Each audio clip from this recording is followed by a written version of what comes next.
Is there like an Uber delay going on?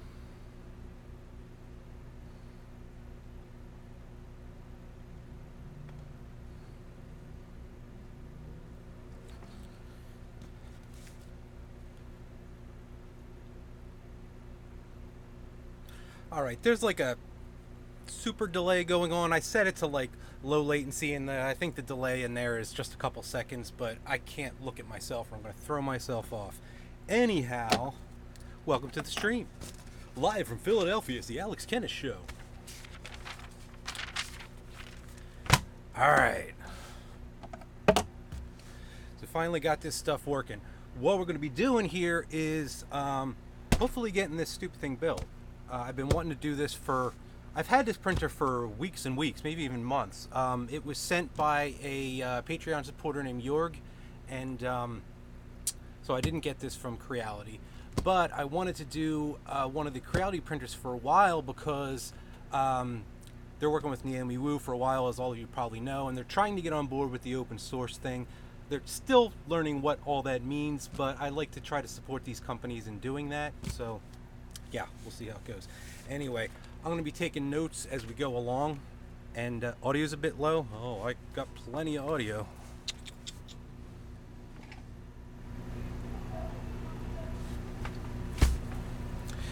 Usually audio's too high. I'm going to take notes as I go along, and I want to kind of, instead of just taking it apart or just open it up and put it together, I want to kind of look at some of the tidbits first. So hopefully we can get it together and get a test print. It depends how long it takes to do all that.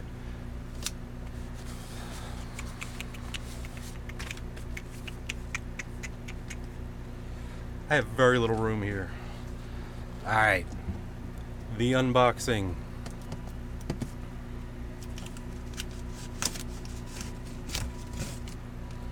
Yeah, I like how Big Tree Tech's getting on board too. Makes life a lot easier.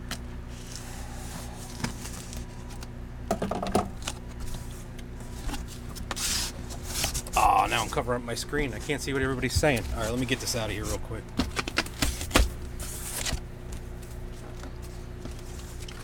Instrucciones. I didn't think we'd get printed instructions. Alright.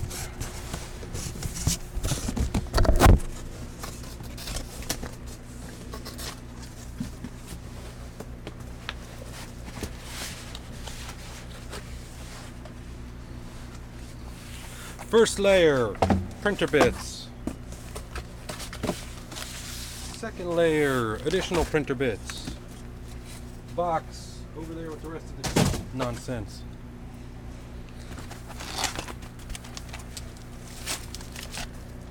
I'm gonna just pull all this out of here.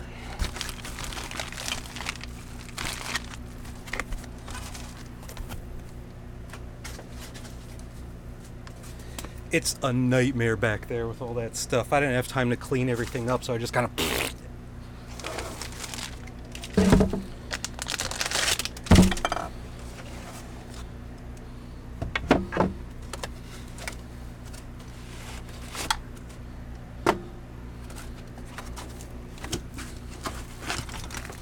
Yeah, this packaging is pretty baller.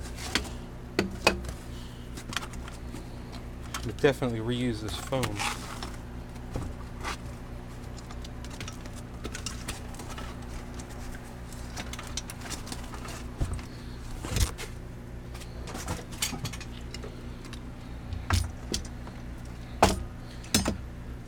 There she blows.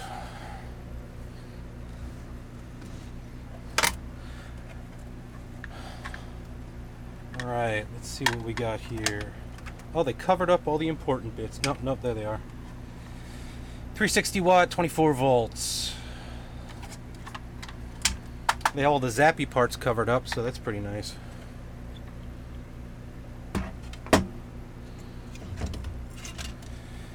And extruder.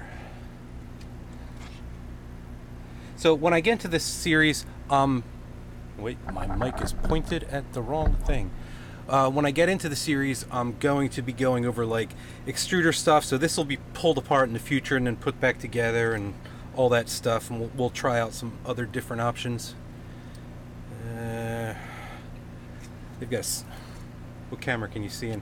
Silicone sock on there, that's pretty nice. Single cooling fan, that's not great. I tried to stay fairly ignorant about the exact specs of these so that I could just kind of like open it up and see instead of being colored by, you know, my perceptions of everybody else. So forgive me if I'm going over some remedial things that you all already know.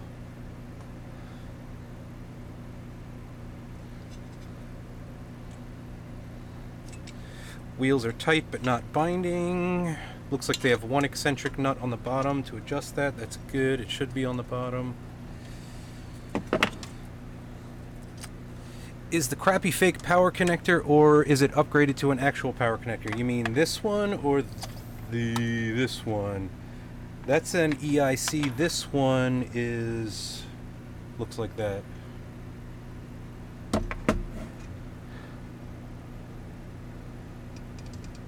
Can a child finger not get through the hole in the PSU cover, and are the wires fixed so that they can't be pulled?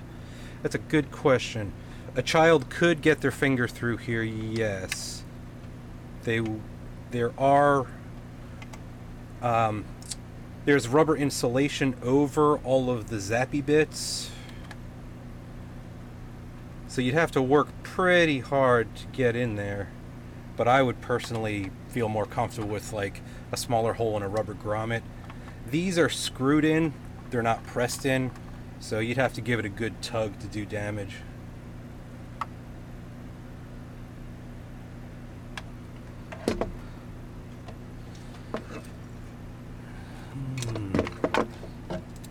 Alright, let's take a look at these motors.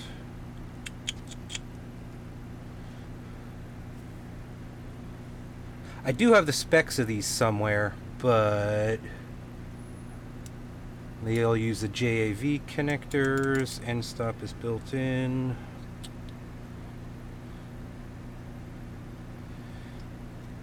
None of the wheels are binding, that's good. The bearings aren't crunchy. Once you get assembled, wires are blocked from the bottom by the frame. I will keep that in mind. I'm not a huge fan of this plastic action, but that can be upgraded fairly easily. It looks like they at least have a threaded insert for the Bowden tube. By the way, let me check how their couplings are. It's a little bit of flex in that coupling, but it's not just pulling out. I was kind of afraid of that because sometimes with these budget printers, these are really bad. Better than average motors? Yeah, well, we shall see. I heard they're pretty decent, though. What was I going to grab? Oh, Allen wrenches.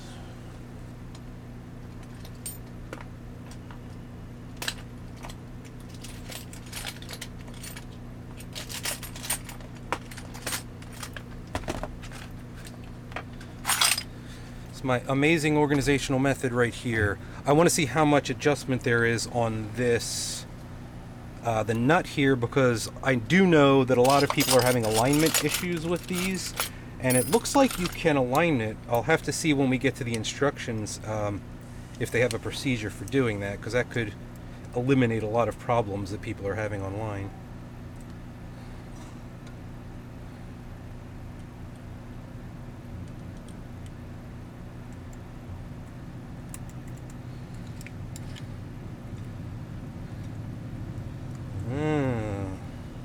That doesn't want to move. Let me see if these are even oval slots.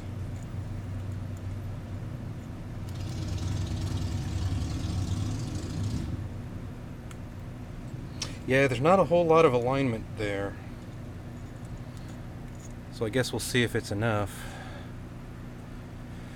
First iteration couplers were terrible, the second ones were meh. Old couplers were garbo. Yeah, I heard some people were having problems with it. Man, I am sweating like a really sweaty thing.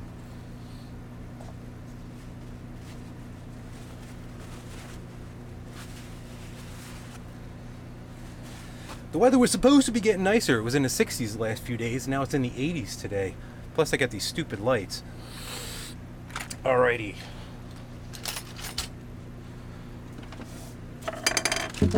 Let me see what else. I'm for sure not using this thing.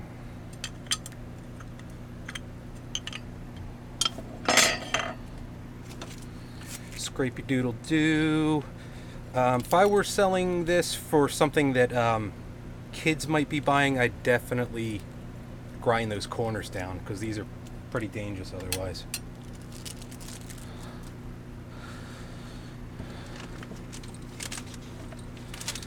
Tony Moeller says, I'm about to upgrade my Core XY. I already have 5160, but the motors are kind of loud, even in Stealth Chop. That's weird. Should I just yeet the motors? Have you practiced Mandarin swear words? I should have. That would have been clever prep. As far as 5160s, I'll be testing those. I'm not sure about the volume level, so it might just be a settings issue. But yeah, sorry I don't have an answer right now, but I actually was going to do tests of those several months ago, but support was very, very in its infancy, and the homing routine didn't work, and I didn't want to do it without testing the active homing out, so I just stuck it on the back burner until that got worked out. Apparently it works fine now, but I just haven't had a chance to get back to it.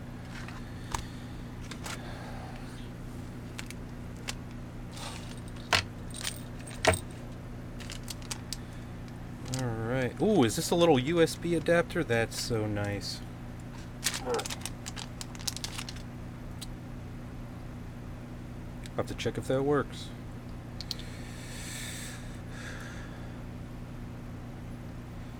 Eight gig no name SDHC.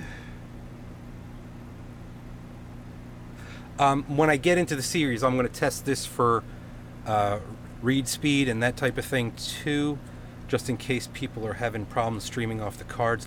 I bought like 12 micro SD cards because I'm going to be doing like some Raspberry Pi-ish Octoprint stuff, and I want to test like random read-write times on them, because the old cards, I don't know if I have one around here, well, these old Samsung Evo Pluses that I used for all that stuff, they don't make them anymore. So they've replaced that with, instead of Evo plus sign, Evo PLUS, and they're not the same for like small block read and write speeds.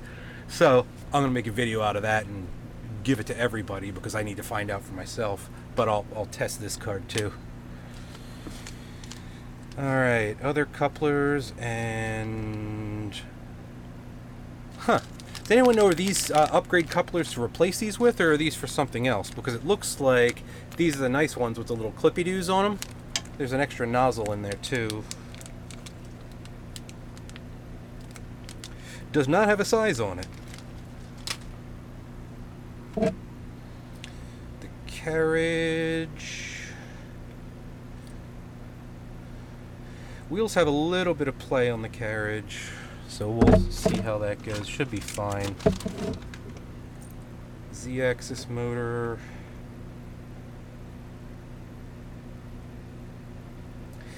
Yeah, this was another cause. Did I bump this stupid thing? Anyway, this was another cause of people having alignment problems and binding on the Z-axis. This is like just tiny little bit of flexy. That doesn't really flex, so we'll have to inspect this in the coming days as well and see how that goes, because if this isn't perfectly aligned and the threaded rod isn't perfectly straight, I can see how people are getting binding. Also, it doesn't look like there's lateral adjustment on the mount that goes onto, presumably this goes on the rail here, and if that doesn't align with the coupling nut, then it'll be skewed and bind, so we shall see. Can't wait to see what you do with Octoprint and Clipper setups. Almost got mine dial in and I'm being picky. Yeah, we'll get there.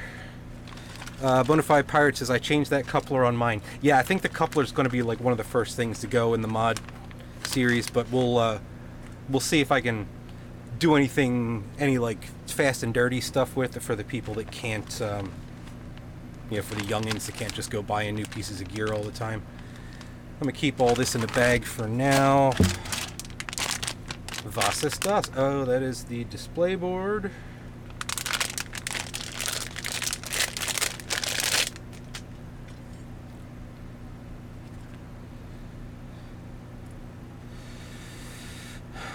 128.664ZW10.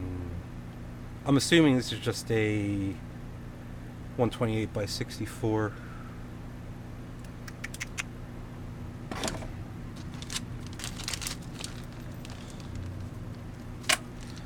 Keep those from falling out. Anything special in here? No. Extruder Assembly. This is the Z limit switch. This is a crappy mouse. I'm gonna take a look at the machining on these holes real quick.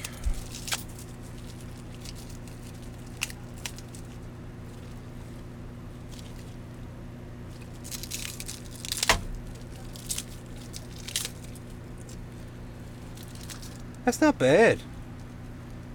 From some of the pictures, I thought this was going to be like hand drill kind of janky, but that's actually machined pretty nicely.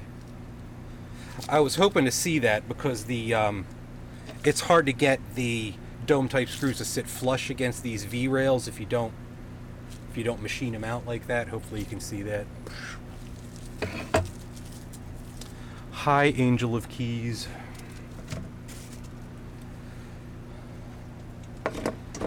Now I kind of want to take this electronics box apart. Yup, standard budget display. Yeah, that's what I figured.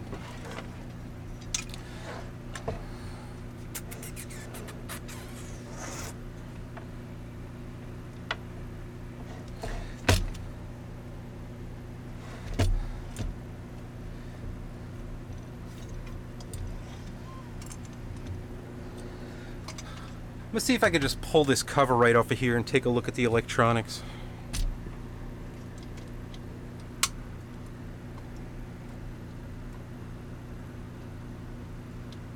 Whoops. By the way, I recently switched to DWC2 rather than Octoprint for my clipper. I'm impressed. Octoprint doesn't work very well for Raspberry Pi 4. Yeah, I didn't know they supported the 4 at all. Do you mean the 3B? But I think they're on the previous build of, or the previous kernel of Debian, and they don't have full support for that yet. I'm not positive. I don't own one.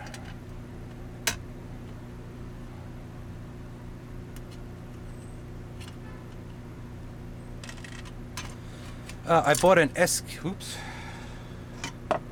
I'll get you there in a second. Let me just take a look at this.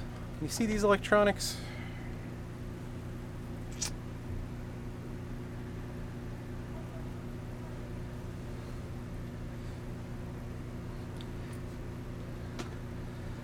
Get some light on here. Ah, yes. I was kind of hoping they'd upgraded the processor on these. It's the 1284p, which, if you know, that has 128K of prog mem, so you can't fit all the fancy giblets on there.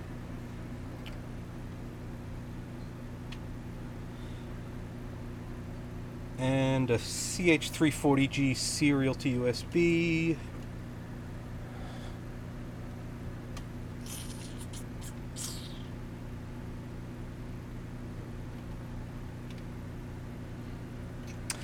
They hot glued all the connectors down. That's interesting.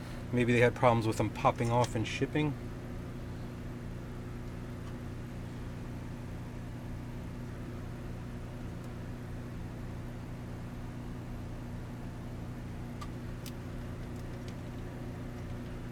Alright, everything looks cool.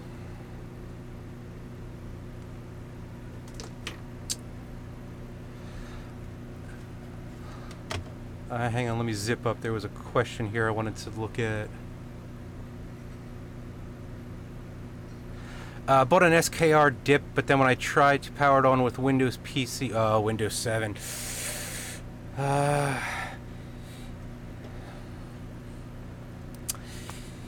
Sheesh.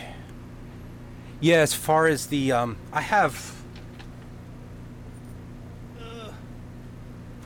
I can't even get to them all. Like, I tried to buy,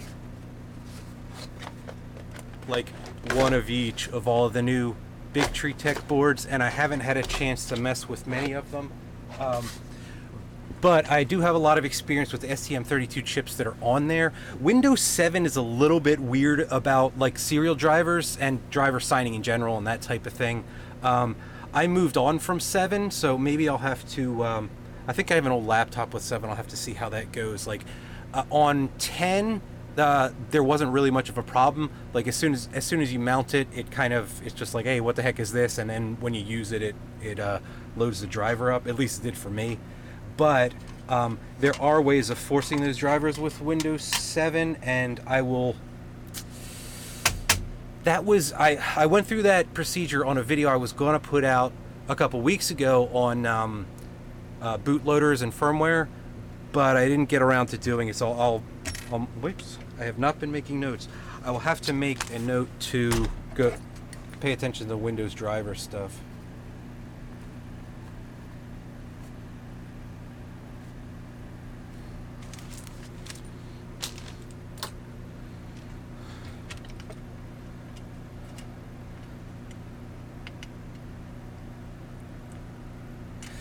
Kind of weird they put the electronics under the bed horizontally. It seems like the worst place to put it cooling wise. Yeah, it's just so darn convenient, I guess. It's a little awkward to get to with the Allen wrench, but I'm glad I could just take the pop off, or the top off, and get to it. I thought I was going to have to pull the whole box apart, so.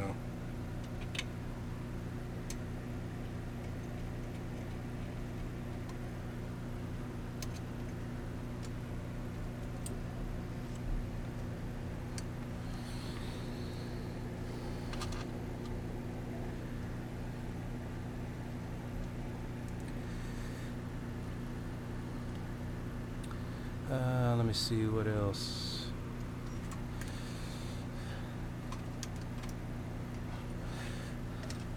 The 4B Pis are a huge upgrade. So they have a 4B out already? Am I late on the conversation?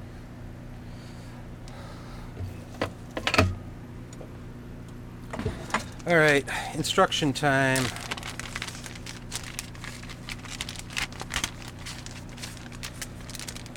Have you seen the thermals on the SKR Mini E3 thermals? And the 5-bolt regulator, any thoughts? No, I have not. I looked at the schematics real quick, but I was mostly looking at the serial to USB stuff, because I have from ModMic, I have a Physetic Cheetah that I also have to look at, and they did an alternate thing with the serial, so I wanted to see how Creality was doing it. But no, I didn't specifically look at that stuff yet. I will soon, though.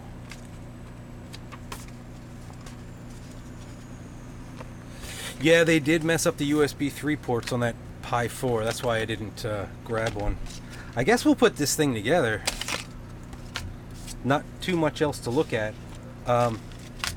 Initial impressions.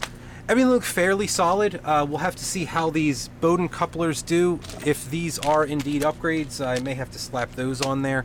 But things to look out for. It was very difficult to get this adjusted properly, and that may be an issue with the lack of lateral adjustability with the Z motor and the rigid coupling. So we'll see how that goes. And I didn't get all the bits and prizes yet, so we shall see.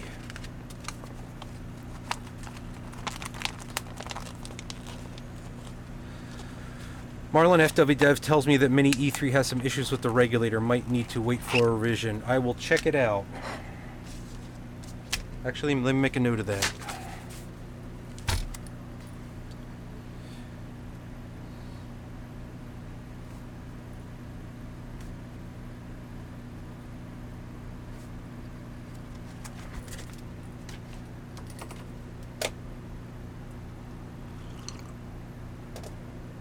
Alrighty. Don't need this, I don't need this.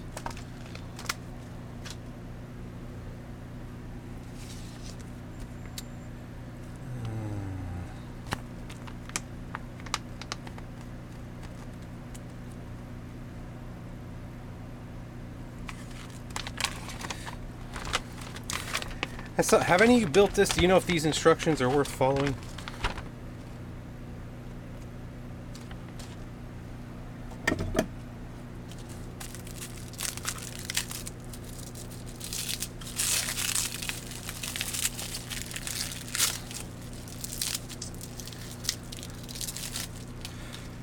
Raspberry Pi 4. Yeah, I'm gonna have to look at that Raspberry Pi 4 now. I didn't grab it because of the USB issues. So if they got that sorted out, I will be getting one.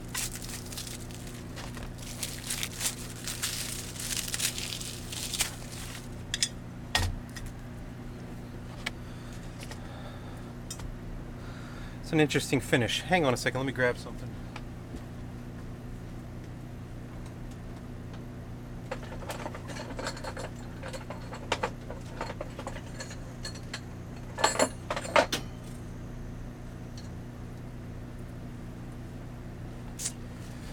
These are rails directly from Open Builds because they're like right across the river there in Jersey, so I get these from them usually. Just looking at the difference in finish. The Creality guys, it's kind of a matte finish. These are, excuse me, these are hard anodized, so maybe I should scratch an inconspicuous place and see how this is.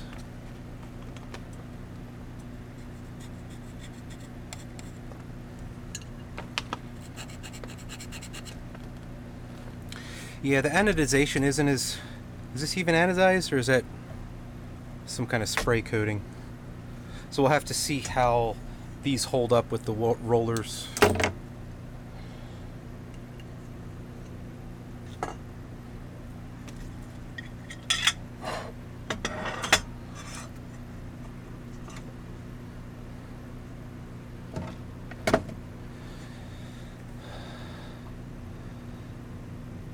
You're about to try the 1.4 SKR 1.4?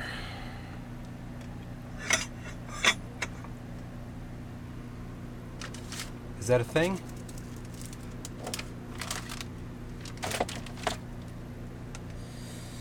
Okay.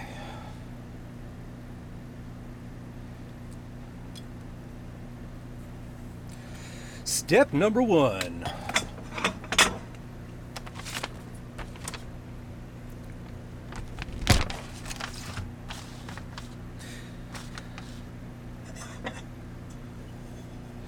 (15 and 16). One has 2 holes in the bottom. That's on the left. This one has the shorter hole that way. And I'm assume those bolts are in this bag of prizes. Don't think 1.4 is a thing. Oh, okay. Do they name these bolts? M545. Nope, that is not they. M525, good lord. There's 3 of those. Clippers. Woo! Really splashing out.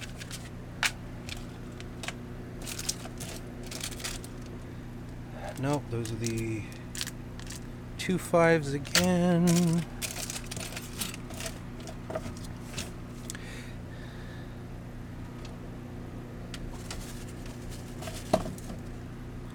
I don't see 45s.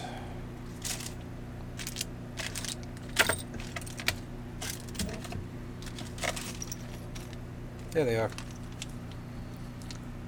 Off to eat my dinner. We'll be back in an hour. Hey, Pink Mouse, how you doing?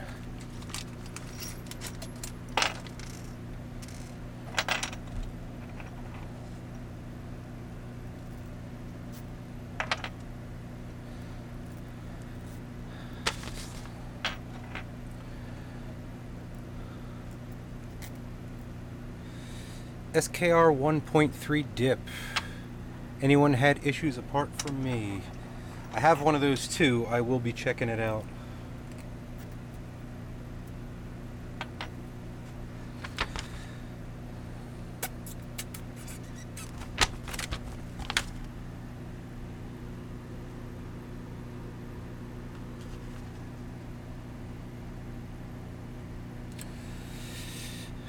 Pictograms are not particularly helpful.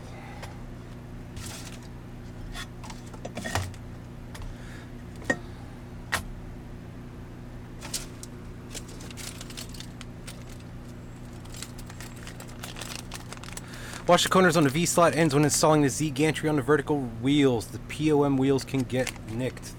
Thank you. That is true.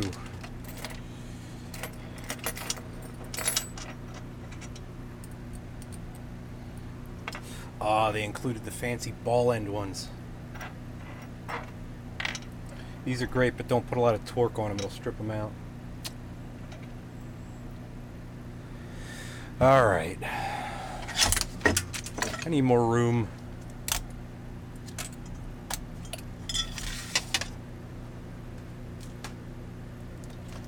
I should have done this on that workbench over there. I was going to, but this is like one of those Logitech Stream Pro cameras or whatever, and it doesn't do well with low light, so I thought if I put it by the window, I would get a better frame rate, but it's still not terrific.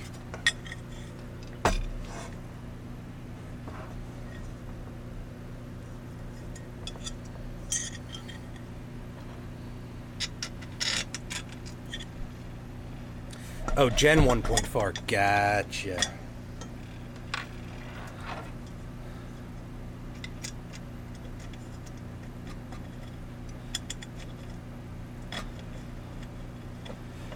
Normally I would put some blue Loctite on these screws, but I'm not going to waste all y'all's time.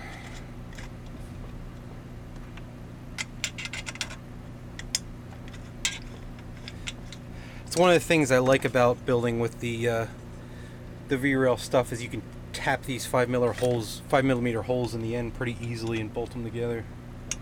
I'm glad to see they're taking advantage of that instead of just using mounting plates from the side, because as long as the end cuts are nice and square, it aligns everything very nicely.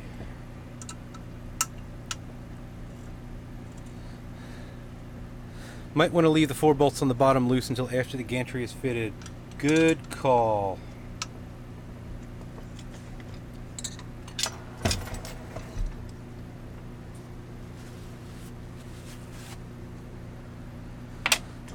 All right. Looks like they missed once with the drill and gave it a second go.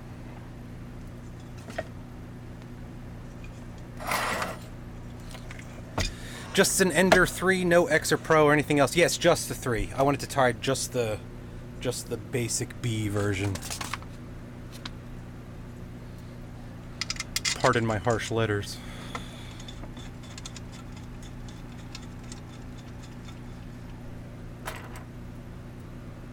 Sorry, that was a Dane Cook joke. Remember when he was funny? I don't either.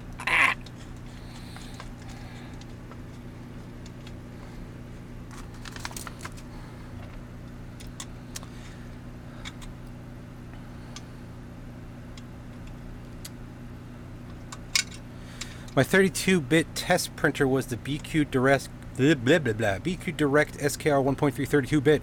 Will you be giving that a try next week? I was going to try to give that a try this week, but I ran into, as you can see with that last video, all the nonsense with the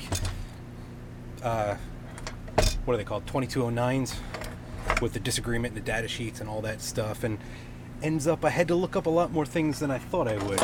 They seem like they're going to be friggin' awesome when I get them in there, though. There's just a lot of stuff I want to make sure beforehand. Yeah, I was going to do, because I have all these boards to do, and I didn't want to do like the Ender specific boards until like after the series started. So the plan was last week do like the regular SKR and like the SKR Mini with the 2209s, and then, you know, I can kind of do all of that at once. And that would take care of the non-Ender specific boards. Then I could do all like the E versions. So I've got like the Cheetah, I've got the Mini E3 Dip, I've got the regular Mini E3 and all that stuff. So I'll be doing all of those, but I might have to bang out the SKR and the SKR Mini first. The ones with the LPC, yeah, the regular SKR has the NXP LPC 1700 series MCU.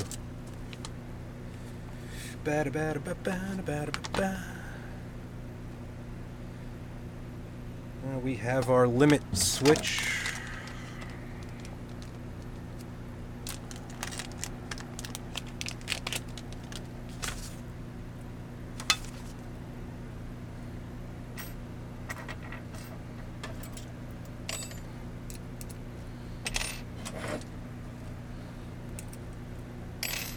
One of these has to fit.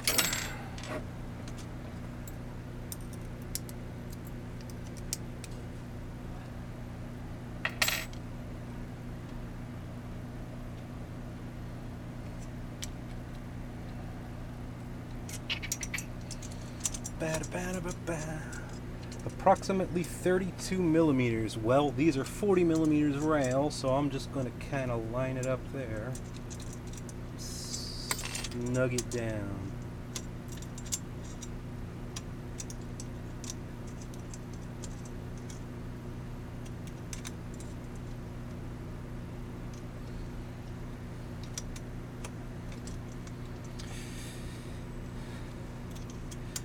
Good video yesterday on the 2209s. Yeah, that was a spur of the moment thing, because I was pissed I couldn't get that video out, but I was like, I don't want to go a whole week without putting something out, so I figured I would slap that together. So the editing's pretty shoddy, and you'll notice there's not a lot of like face shots in there because I didn't set the cameras up or anything.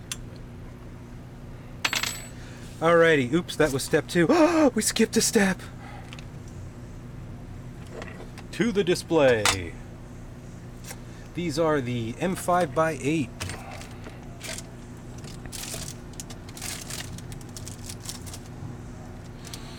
M5x8. I found the bolts stayed against the aluminum frame pretty good. Well, that's good. Good to know.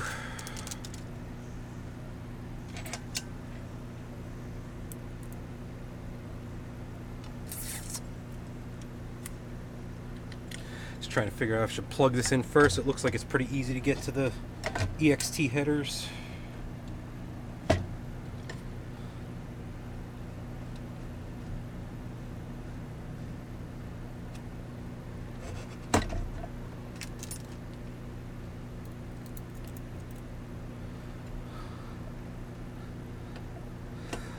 Loctite is like diamonds forever. Man, don't accidentally use the red stuff when you want to get something off. I did that with one of my DIY V-rail builds. All the end pieces I grabbed accidentally the red Loctite, and I wasn't thinking. Just put it all on there, let it set up, and screw it in. I ended up having to take a freaking blowtorch to it to loosen it up and get them off because the head's stripped out.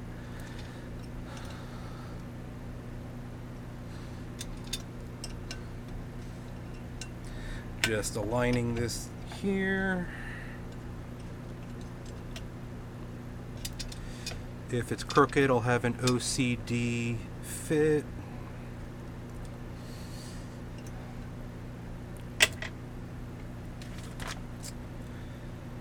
And the power supply. Make sure you are in the correct voltage. Oh, good thing I checked, because that is on 230 volts.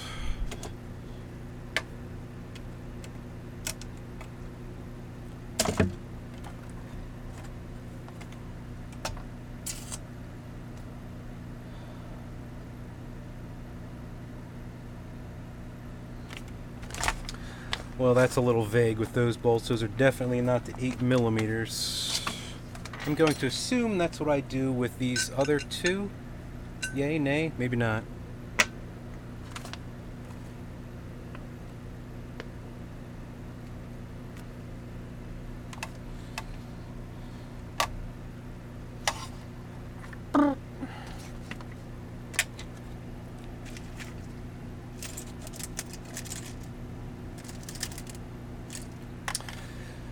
Okay, we have run into our first snag. We'll solve it in a second, but the PSU mount bolts not specified.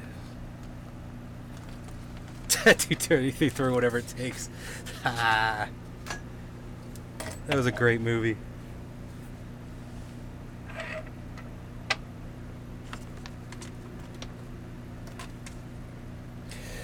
That's the Michael Keaton that I grew up with, and I remember when the what's his name? I'm drawing a blank. Not Danny Elfman, his counterpart. Anyhow, when his Batman came out, and they were like, "And Michael Keaton is Batman," and I was like, "What?" And then it was awesome. So, but yeah, Mr. Mom's a classic. Okay, I'm gonna have to 20 millimeter M6. Yeah, let me. Otherwise, I would just have to use process of elimination.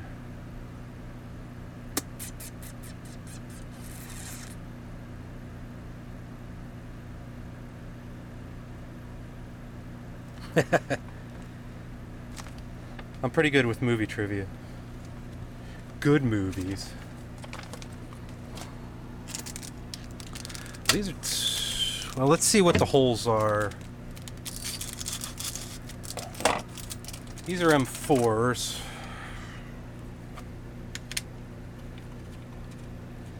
Yeah, it looks like the holes threaded in the side are M4, so...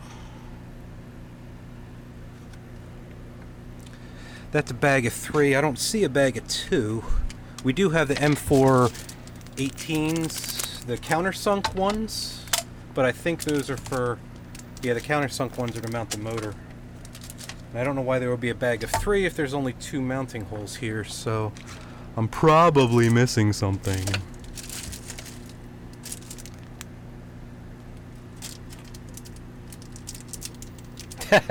Small, yeah. I have the same problem.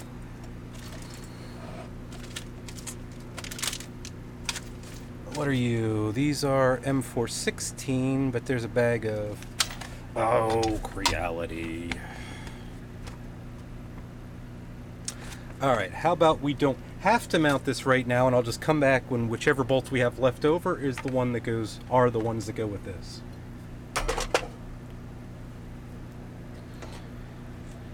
Okay. Step 4. Oh, that's microscopic. What is that picture?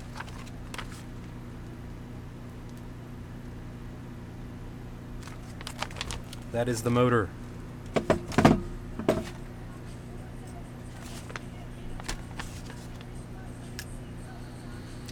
It should be those stainless, the stainless guys. Not them. Yeah, I'll find them when we come back. So yeah, there were just 3 in that bag, which was the confusing one. Maybe there was an extra, but just to make sure, I'll put that off. Alrighty. This is going to be mounted. Oh, I gotta flip this all around.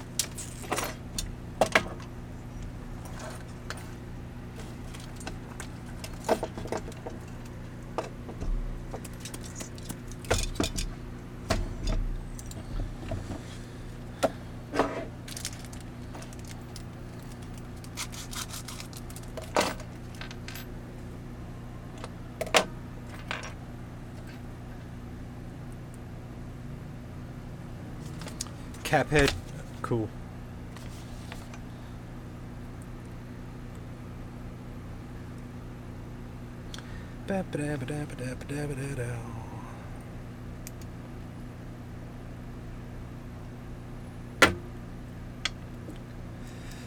Well, why mount that if I have to take it off?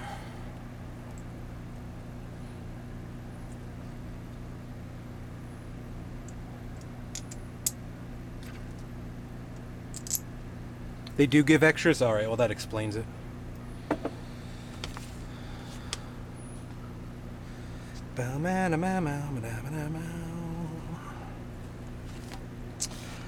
Alright, it looks like these thread directly into the rail.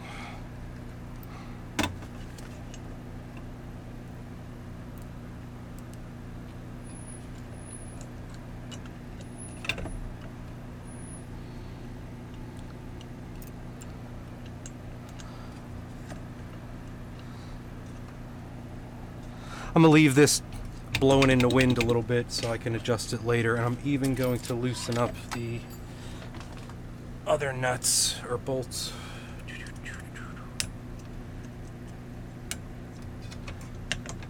And snug that up when everything's aligned.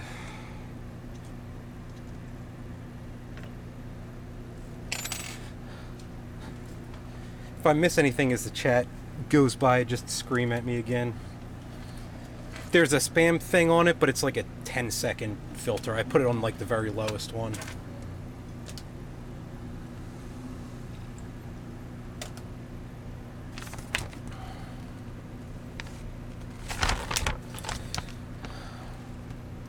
Step 5. Oh, now onto the gantry. Ooh, this looks like fun.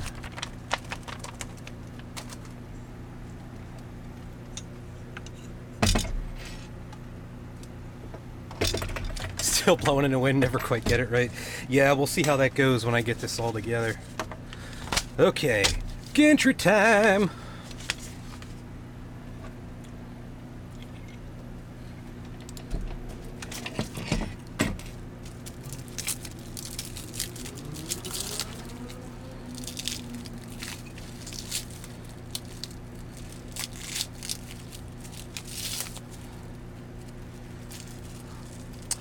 The fellow or gal who wrote me about the gantry alignment thing, is that Christian? Is that your name? Are you in the chat?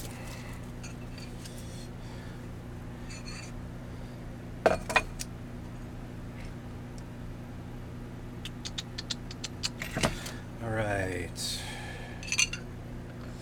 Nope, these are not identical.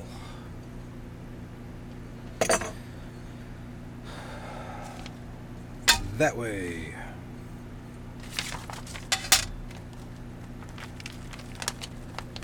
Storming like a mofo.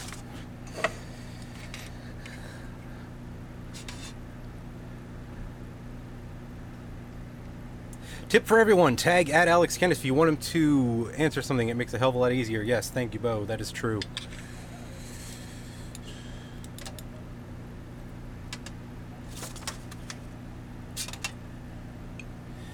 Alrighty.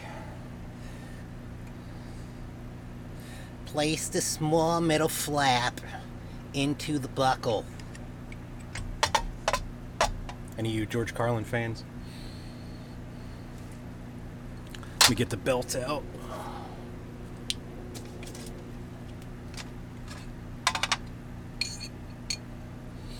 And these are the M4x16 with lock washers.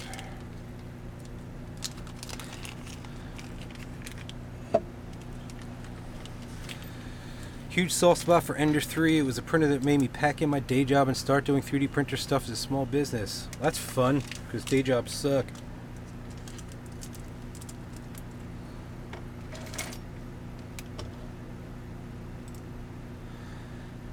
YouTube, why you hiding my messages? For some reason, the, what do you call it? Whatever filter that's built into this is super sensitive, and I have to keep approving these messages.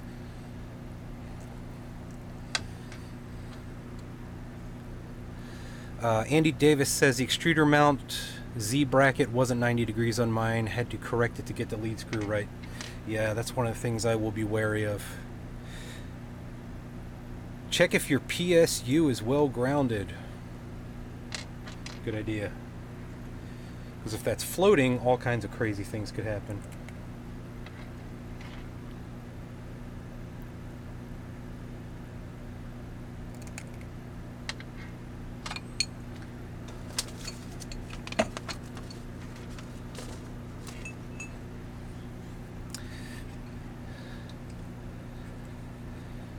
Yeah, George Carlin was a big loss.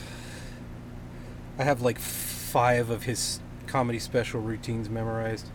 I'm running out of space up here. I'm gonna have to start clearing out stand-up comedy routines.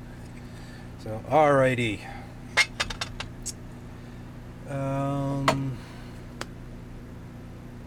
Bowden coupler.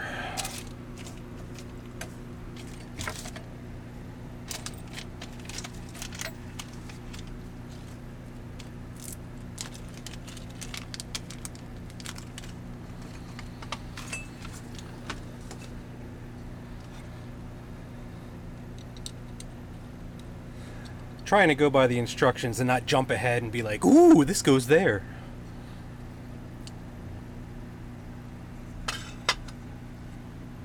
Back. What does back mean?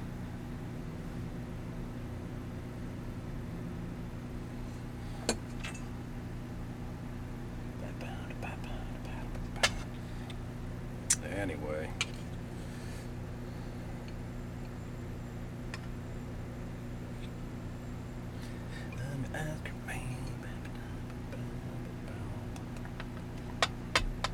So the belt,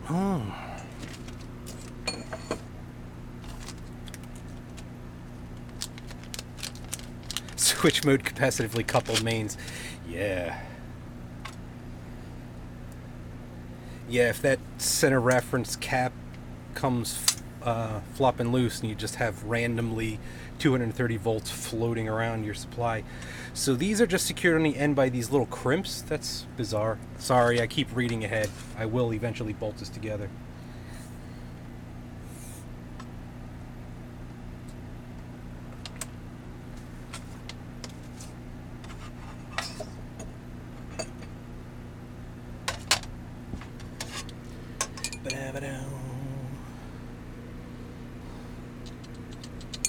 So this was the part, the reason I'm giving this particular attention was this is a part somebody emailed me about, and I'll cover this in the review thing, but I wanted to make sure if what they were saying was true. It looks like the two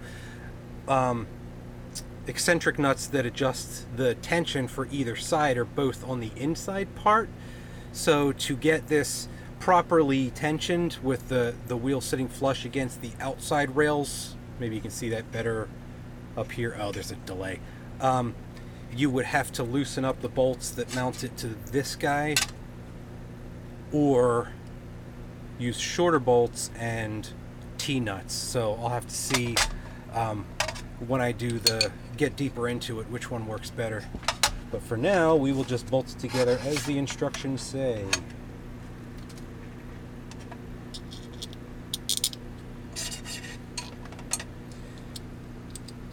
Looks like there is a little play there.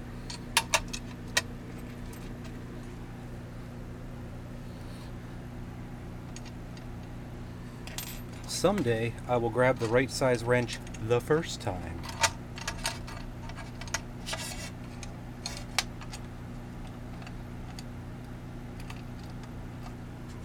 Or the second time.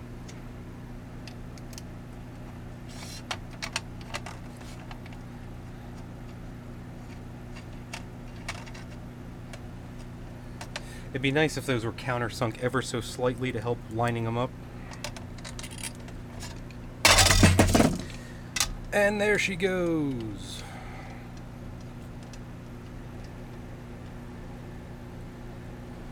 Because otherwise, it's pretty easy to cross-thread them.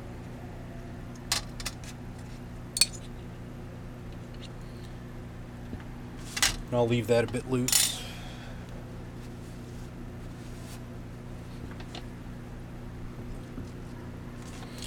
Alrighty.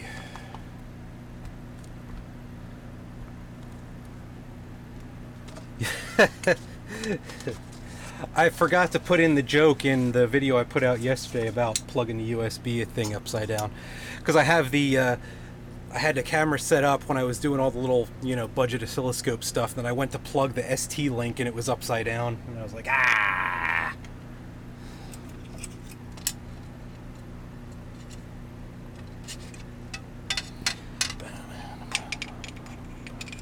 This just hangs out there? That's not my favorite thing in the world. Wait. So those bolt through? Wow. Oh, not the most convenient thing I've ever seen.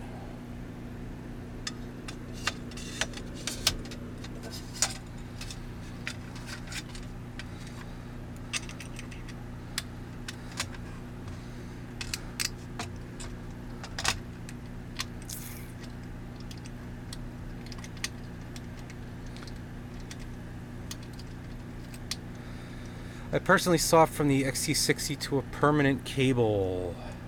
Had a bad connection, burnt up capacitor. That's one way to do it. Ah, Daniel, there you are. The AT21 drivers I mentioned were what looks like hardwired to 1/16 steps interpolated, but they should run cooler. Yeah, I'll have to check them out. I literally had not heard of those until you asked that, so I'll have to look.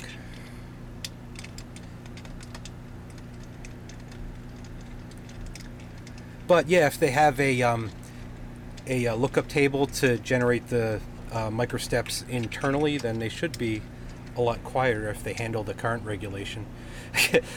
Yeah, this bit is a pain. It's not the worst thing I've ever had to do, but that's super annoying. Okay, so for those of you who are going back and watching this because you threw your wrench at the wall after trying to do this part, the bits, well, which camera are we going to be able to look at? These bits right here that bolt this whole assembly on, you have to kind of fiddly put those in there, and then you stick the wrench down through that to screw it on. There isn't really mention of that in the instructions. It just kind of shows a picture of them magically going on there. So yeah, that's a bit of a pain.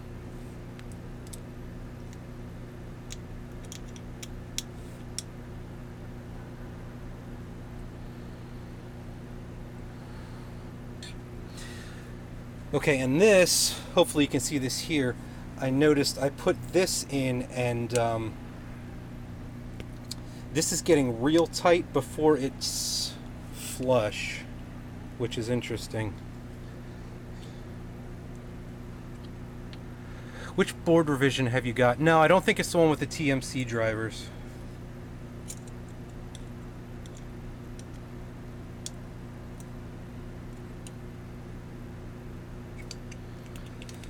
I think it's just the regular, are they Allegro? Is that what they put in there?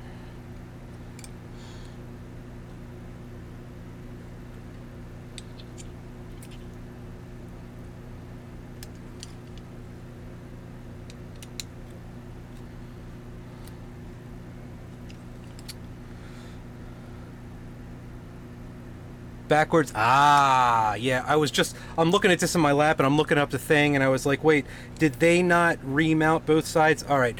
So what Paul is saying here, and what I did, is see how they have this reamed out here? I thought that was so that a bolt could fit nice and flush in there earlier when I looked at it, but it's not. It's actually so that the direction's off. Yeah, I thought about looking at either downloading them, or I have them downloaded onto my desktop, or see if they're on the SD card. But I figured a lot of people are just going to be using these. See, this side is not reamed out by that side, so this bolt will not let you tighten it down properly. Yeah, there are recesses in the V slot right there. Okay, so that is note. Let me make note number 2 to mention when I do a video here.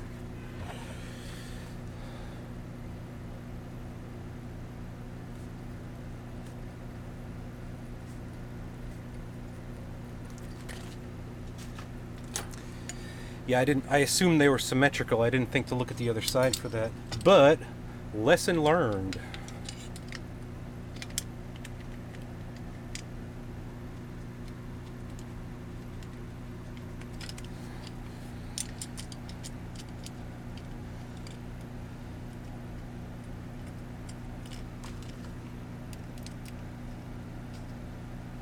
Now it fits nice and flush.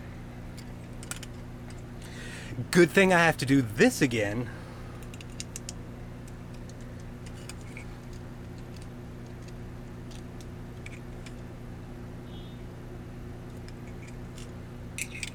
Wait, let me show you on the camera. Sorry, I'm so used to just pulling this stuff down and doing it in my lap for convenience.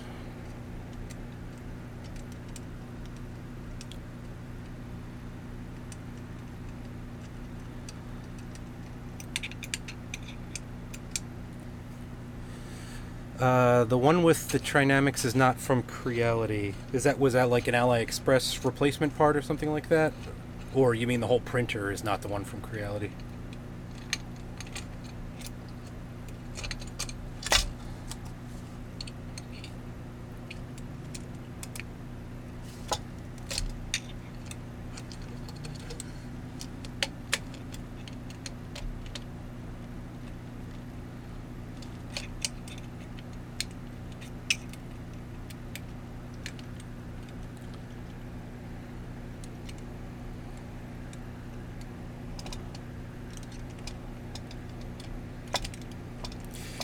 Yeah, this is definitely not my favorite part. You ever see a monkey try to mount a football?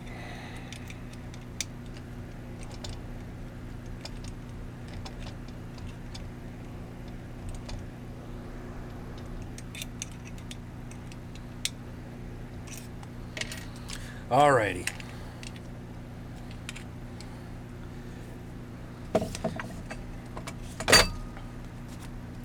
Step 6.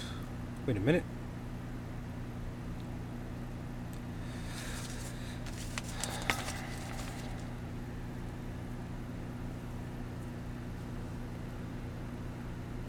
Why should I run the belt before I have an idler pulley?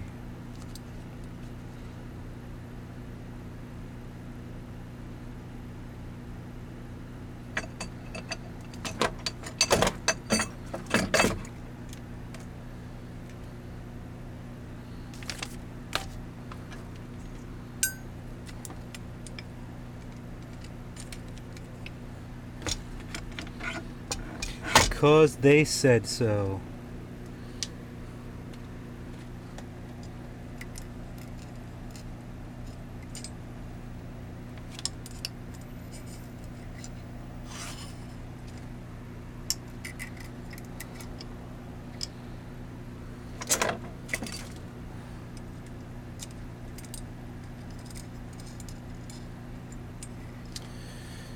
V115 is the one with the Trinamics. Sounds about right, because I think it's, when I opened this up, I think it said 114.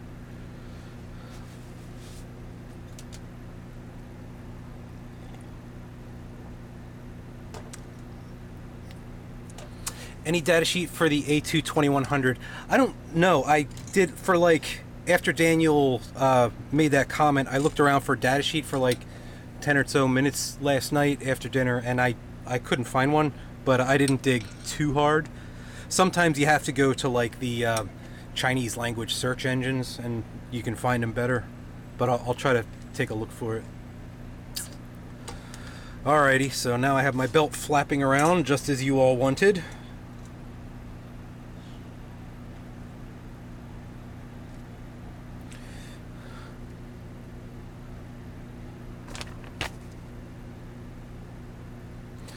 Once upon a time, I had a hot end. Oh, dangling over here.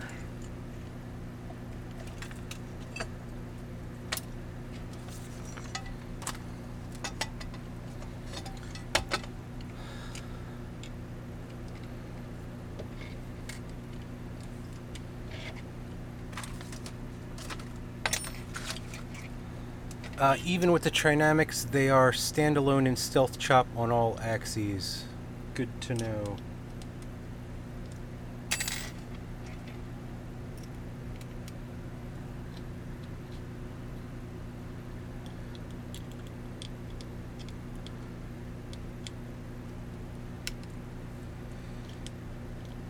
DSL's back up. What did I miss?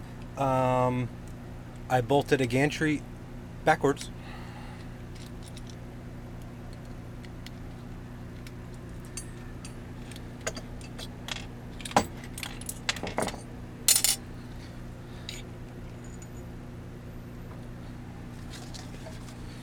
Alrighty.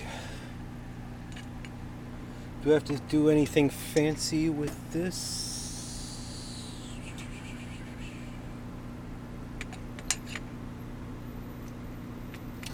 Trying not to. That's real tight. We'll have to take a look at that.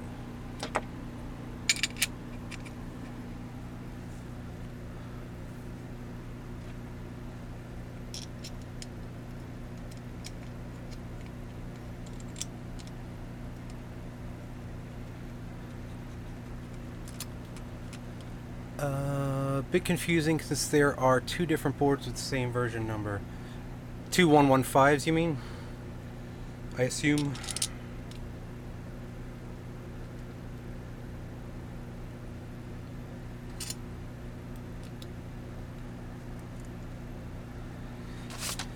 Next step is the tensioner.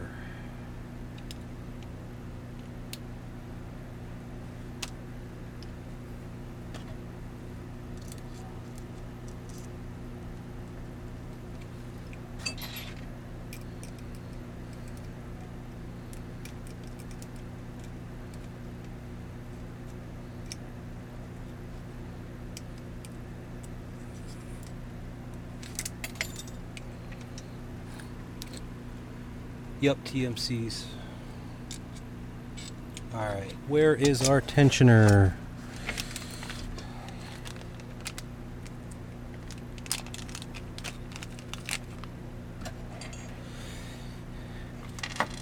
Do you plan to do some testing on how well the wheels hold up, i.e. some G-code to move it back and forth and crazy? Yeah, actually I do plan on doing that. I'm not sure, I assume they followed the open build spec on these wheels and their Delrin or Palm, whatever you want to call it, but some of them that I had were grabbed from China early on were like nylon and they didn't hold up.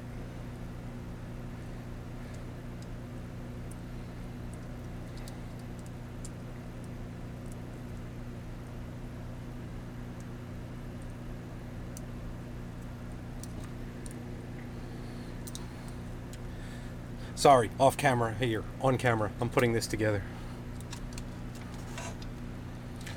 I'd do it here, but I don't have a lot of room. It's very awkward.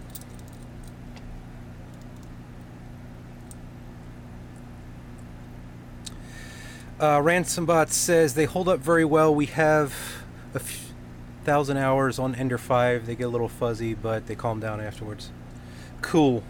Yeah, I assumed they were the real stuff, but you could buy these from these are Delrin or Palm, whatever you call it. You can also get polycarbonate, and then there are nylon ones. So I think these are supposed to be the Delrin ones.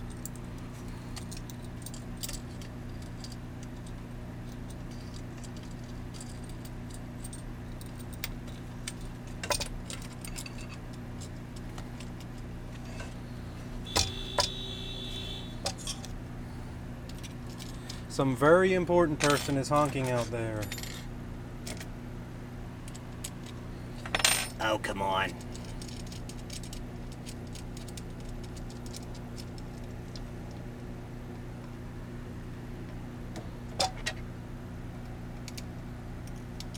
I've seen wheels that start to deposit themselves to the rail. Oh, jeez.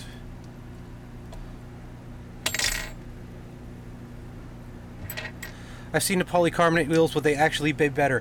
I haven't actually tried the polycarbonate wheels. Like Open Build has them. They cost like 2 or 3 times more. They're for like heavier duty CNC stuff. I just kind of assumed they weren't necessary, but I could try them out if you guys really wanted.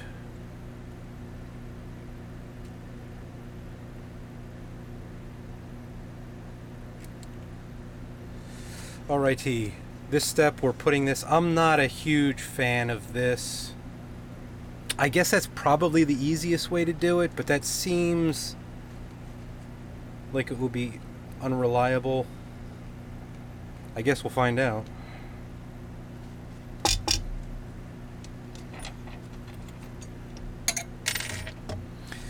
And then I'm trying to make sure I'm doing this on the camera, but there's like a 10-second delay or something, so I kind of like move something and is it on camera? Can you see this? Whereas the preview right next to it is in real time, so time traveling here.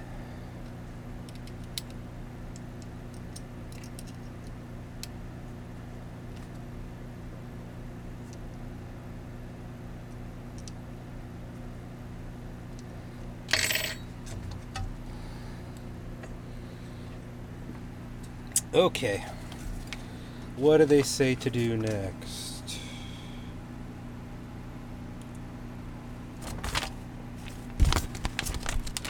I need another hand. Next, we are showing a random picture of the gantry, and then did they tell us to mount the Z-screw somewhere and I just missed it? Or is that another time travel in our plot line of our instructions?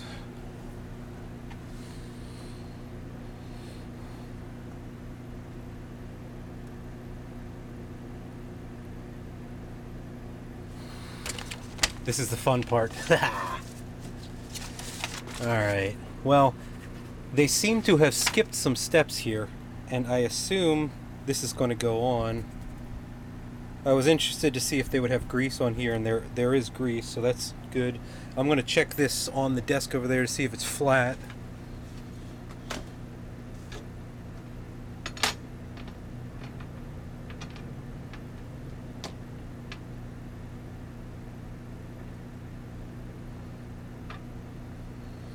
That's pretty good. With the talk of binding from, you know, the kiddies online, I thought these might be sketchy, but that's super straight. So, and now you are covered in black oil. Yeah, it will be soon. But yeah, they have a light. It's definitely a grease. It's like a lightweight, probably like lithium grease or something like that. There are some, if you can see this, machining flecks. That's not great, but it doesn't look like there are a ton.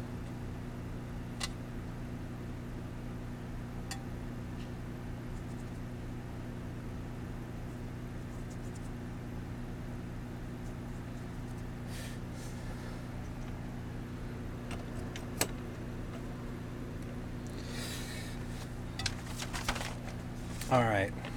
Yeah, so the entire everything about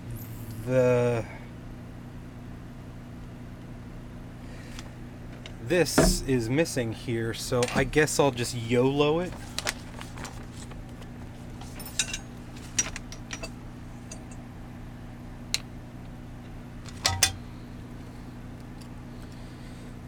If I were me, what I would do is drop this rod 3 times because it's slippery.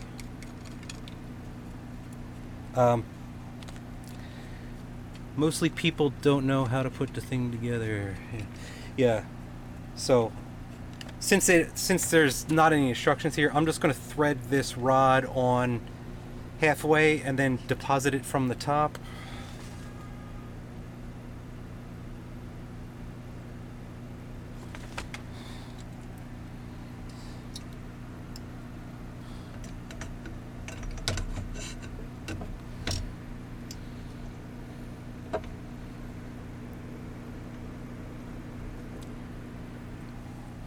And we're a little bit tight, so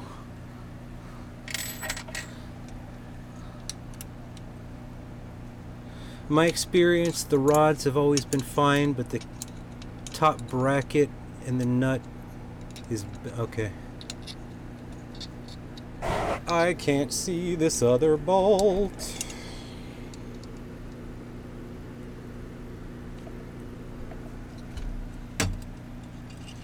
And then slide this into there, and hopefully we did it.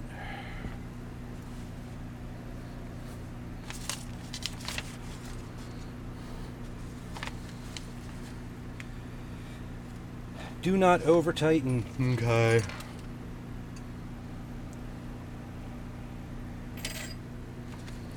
Step 10. M25 by 25 with washers, 4 pieces. M25 by 25 with washers.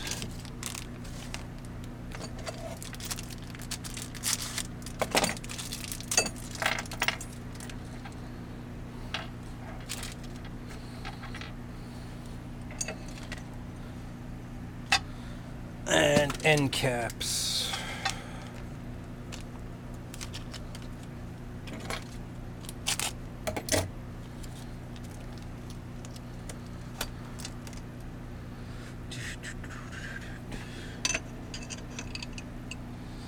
This has the trickery as well, so I nearly put this one upside down, but I'm hyper vigilant now.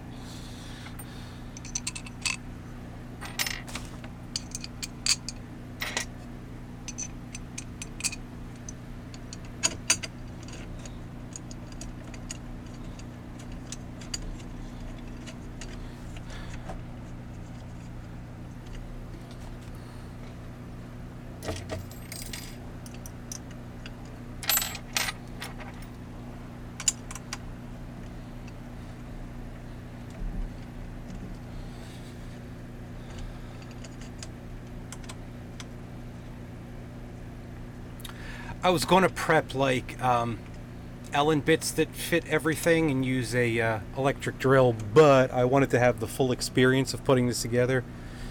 Kind of wish I'd used the electric drill.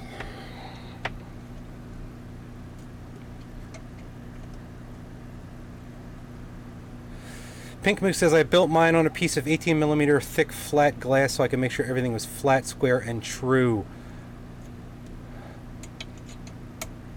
And also lots of use of an engineering square. That's a pretty good idea.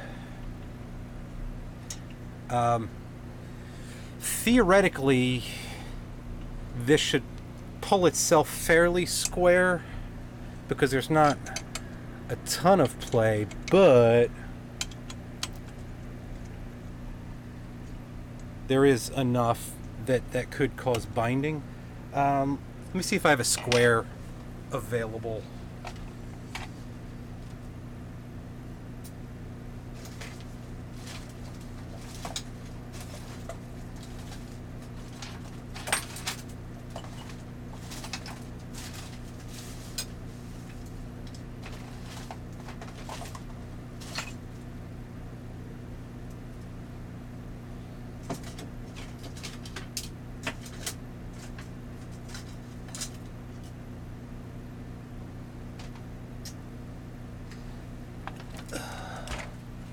I don't know where my, I have a little stainless engineering triangle, but I grabbed one of these rapid design things and some calipers and a depth gauge in case we need that.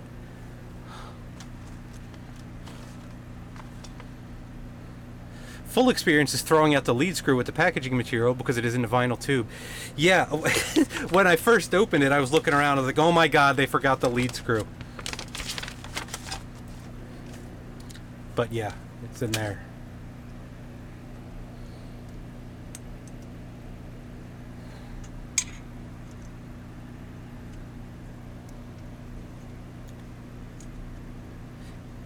Is the cable supposed to be there? No, it is not. Did I do the cable wrong? Does this go differently?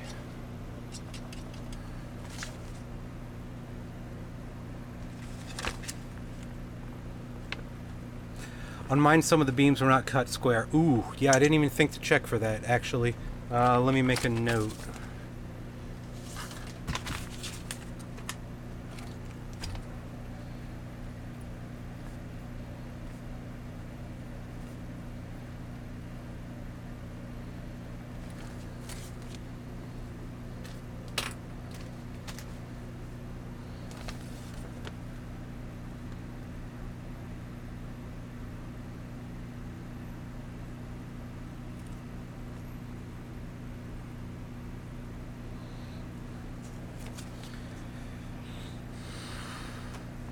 Don't put the top rail on yet. You will be removing the Z-Gantry multiple times to get it level.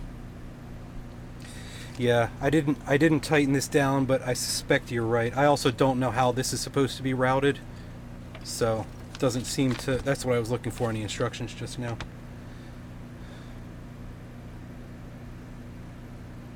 And I don't want to plug everything in just yet.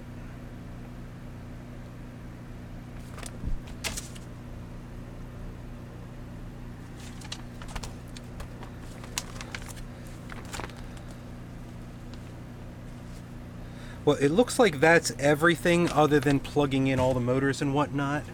So I guess the next step now that they don't have in here is just making sure everything is square and doesn't bind, tightening down the Z-axis. Is that correctamundo? Assembling a grown-up Lego. It does feel very Lego. The thing is, like, with instructions like this, you don't know. It doesn't matter how smart you are, because you're still sitting there like, oh, what is that picture? Cable should be behind the lead screw. Yeah, that's what I thought. I'll end up popping this off anyway. Alright, first thing I'm going to do is make sure this feeds up and down very well. The motor is not plugged in. Hopefully you can see that on the stream. So we're not putting any back EMF into the board to blow out any drivers. Wire goes through the gantry under the top beam. Cool. Yeah, I'm going to take this off to square it, so thank you very much. I'll put that back under there. I just want to run this up to the top and down with my hands to make sure it's not binding up there.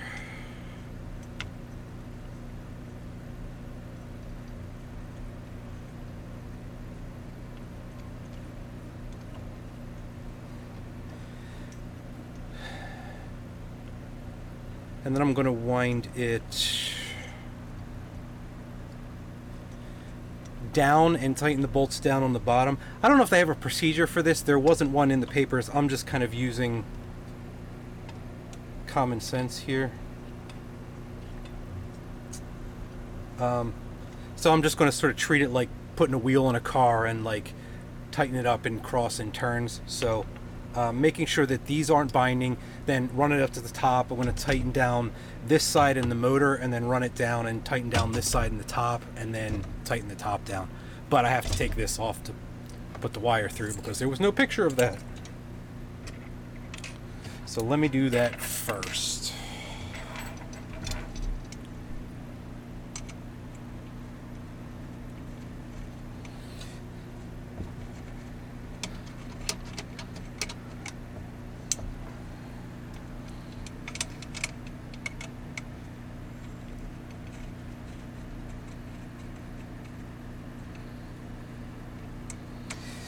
Man, your hands really get slippery from the lead screw.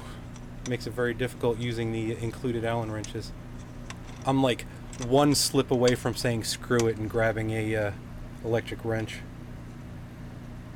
Common what? Yeah. Ransomebot says I use a carpentry square. Yeah, that's a good idea.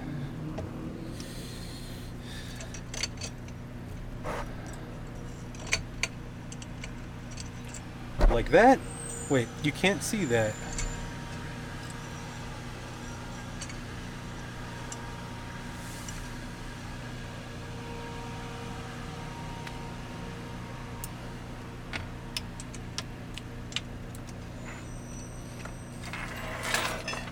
I'm gonna move this whole thing over.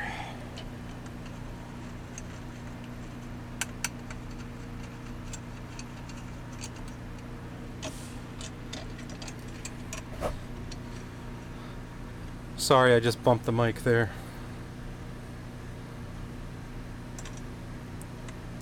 Bash it with a hammer.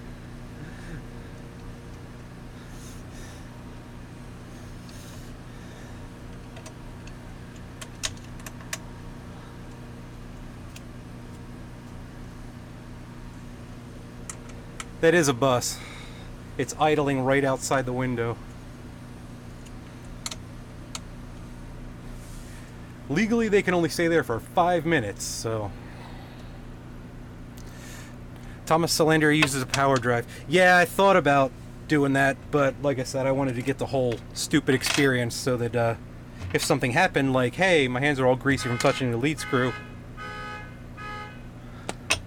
Why do people turn their car alarms on in the city?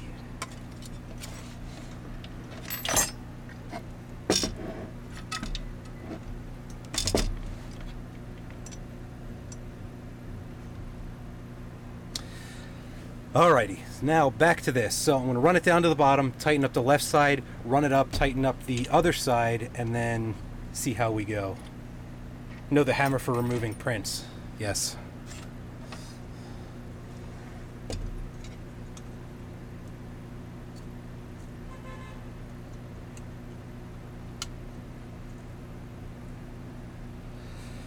If you can't see this on camera, I am tightening up the bottom left bolts.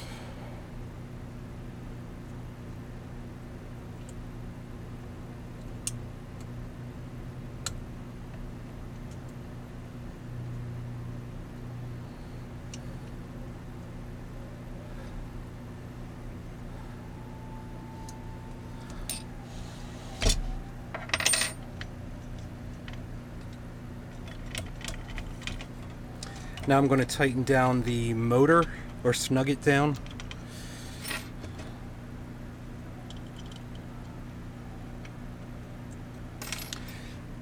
Where's the other ball end guy? Yet.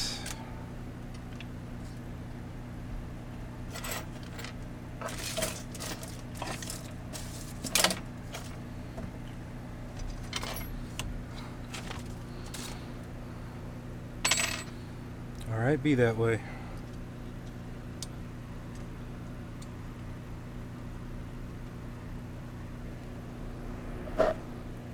Because cars get stolen in the city.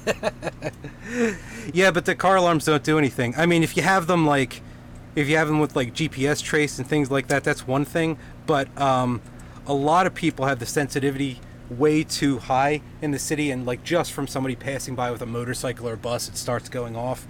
So everybody that lives here, you just kind of like learn to ignore everything. Why do I live here? Because it's easy proximity to just about everything, and there's always something going on.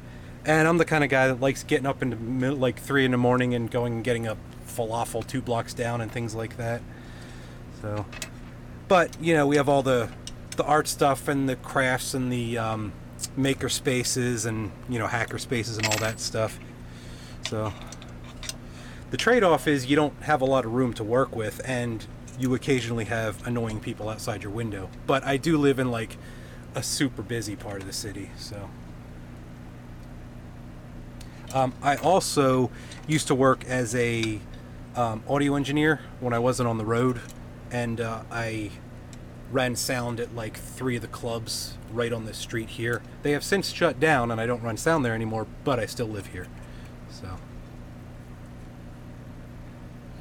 Okay, so I tightened down this side, tightened down the motor. Now I'm going to run it up and down, and then we're going to tighten down this side when I'm convinced that that's okay-ish. I'm trying to like devise on the fly a way to do this and make sure that it doesn't bind without tools that normal people wouldn't have. So I'm going to kind of assist this going up.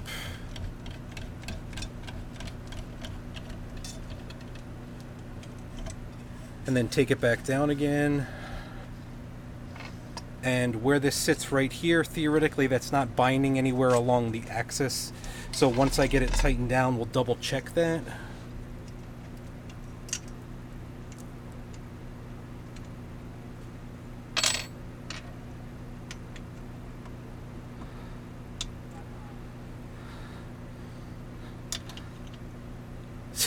Jeremy Clarkson. I haven't watched the new Top Gear. Is it any good? Since they all left the old show.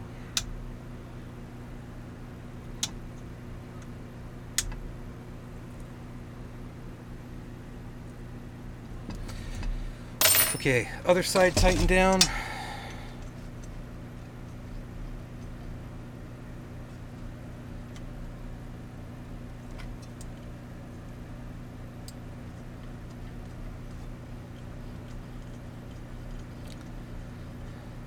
Now I'm going to run this halfway up. Hopefully you can see that. I'm going to run it halfway up and then tighten down this nut to try to get it aligned aligned on axis with the coupler.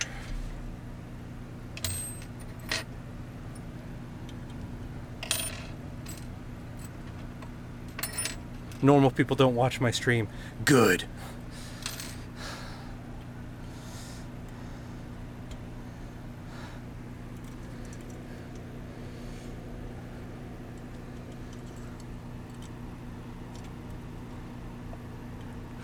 Normal people with their equalized serotonin levels. Pfft.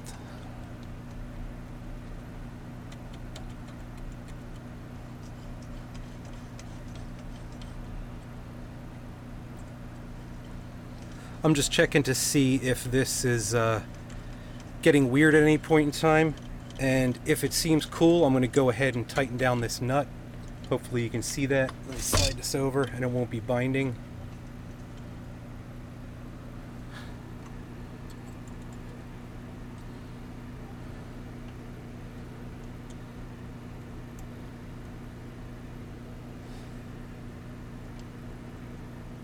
Has the general feel of the old Top Gear, but it's not the same. Same flavor and it tastes good. 3D printing relating. How's the feel of the Ender? Would you rather buy an Ender than a Prusa? I don't know. I tend toward like I mean, basically all my printers that I actually use are DIY because I've gotten to the point where, you know, coming up through the rep era, that was just the mentality in my head. But I do have a couple commercial printers. I don't have a Prusa. But they are very convenient and well supported, and they have a wide audience. Just checking to make sure this isn't binding after I tightened it down.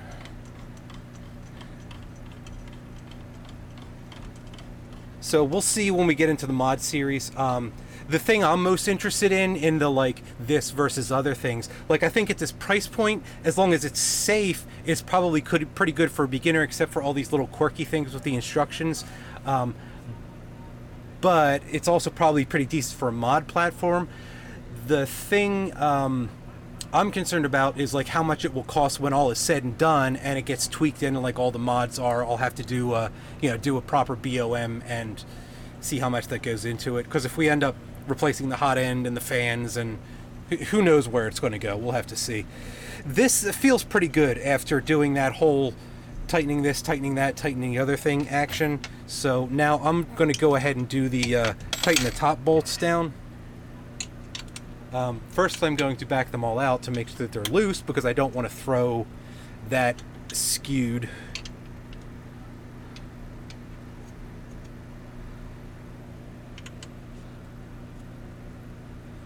Grand Trip, is that what the new show's called?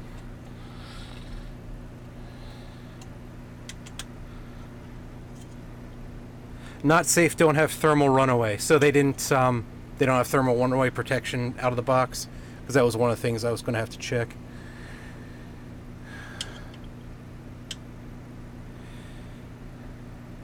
Hello, Alex, says Hobby Rob. Thank you for answering my questions in previous videos. Sure thing. I try my best. Sometimes I get like super behind on projects and super busy with other stuff, and can't catch up with online questions. So I'm always happy when I can actually do that and help somebody out, because I do a lot of nonsense, and I know how frustrating it is when you're first trying to learn something and nobody seems to want to answer your questions when you that has experience in it. So I really try to help out what I can. Not that I know everything, but I'll open my mouth and talk until you die if I do know something and you need to know it. I'm just checking to make sure that this doesn't bind up at any point. As you can see, I'm barely brushing this with my thumb, so if this were binding up at any point in time, it would definitely not keep turning, and I'm not having a problem with it. So that's cool. Now I have to tension these down here. You've done the lead screw, now wash your hands. Yeah. One more thing with the lead screw. I have to do the tension on the outer wheels, and then I will clean my hands.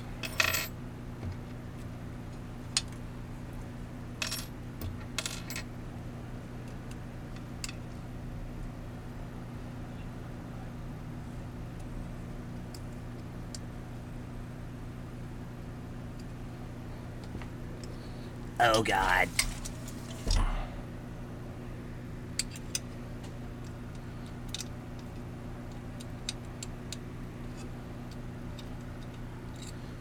Nope, that is not they.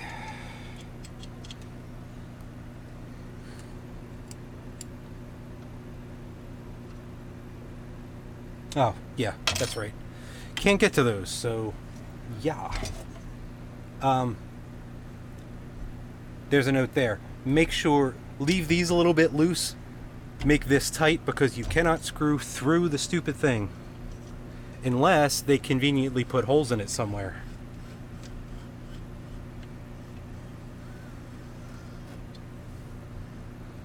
So if you didn't tighten down these bolts on the motor side, it may be easier just to drill holes through the rail than take the whole stupid thing apart, tighten them, and put it back together again. I may actually do that. These are tightened, but I may actually drill some holes in here so I could do that stuff I need to do with that side of the gantry without disassembling the whole stupid thing.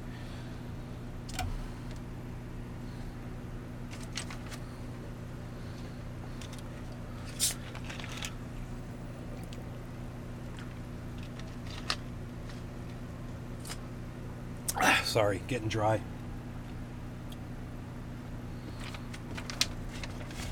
Okay, next I'm going to check the eccentric wheels with, I assume, a wrench that they included that's somewhere in this nightmare. I'm going to start throwing these cellophane packages on the floor here because I can't see anything.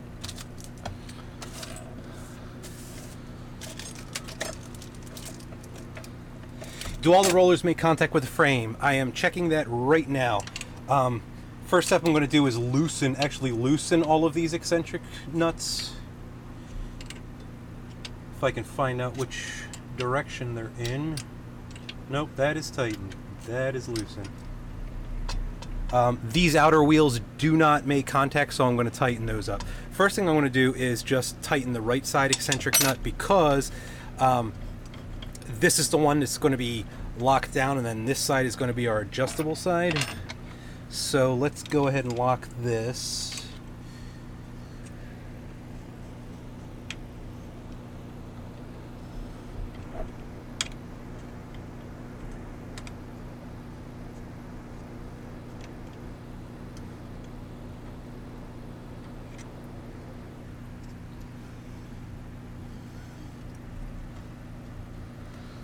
Alrighty. Double check that all this is tight.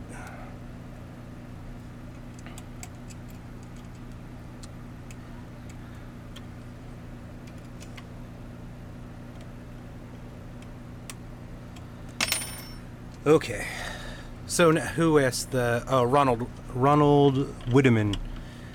Okay, so now basically, at this point, we have a fancy cantilever with extra hardware over here. So this side is all tight. I just ran this up and down, and that's not binding up. I wanted to make sure that after I tightened down the eccentric screw on the motor side that it didn't shift it over and put the Z-axis rod out of skew, and that appears to be fine. As you can see, it's just sort of like by hand, it's rolling up and down, so we're cool. Now I'm going to loosen these two bolts that hold this whole plate on and pull this against the frame with the wheel, and then tighten those back up. Hopefully, that's what I was checking earlier when I first pulled it out. Hopefully we have enough play in the hole in those bolts that we can get proper adjustment.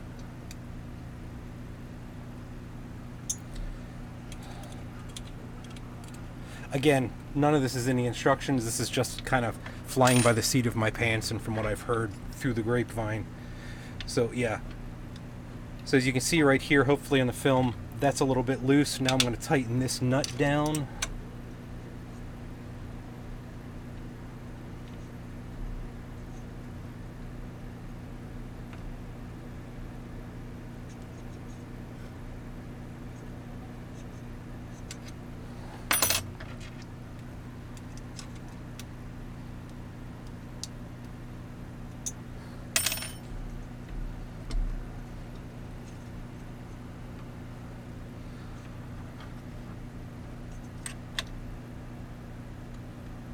It's a little bit fiddly, but it's not terrible.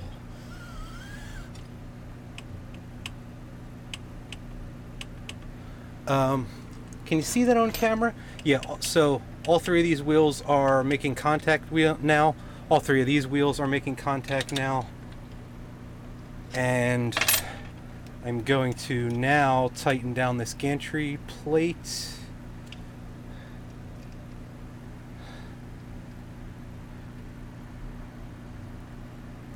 Check that the gantry extrusion is 90 degrees to the uprights when you tighten that end up also. This thing right here, I assume you mean?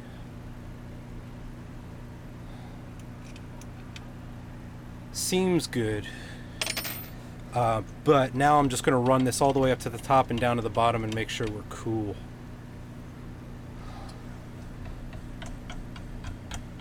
So yeah, I don't even need to turn that, so.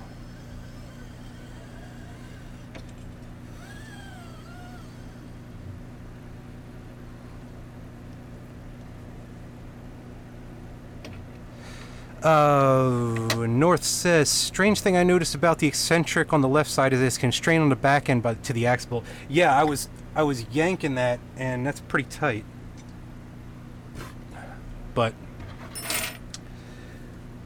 whatevs.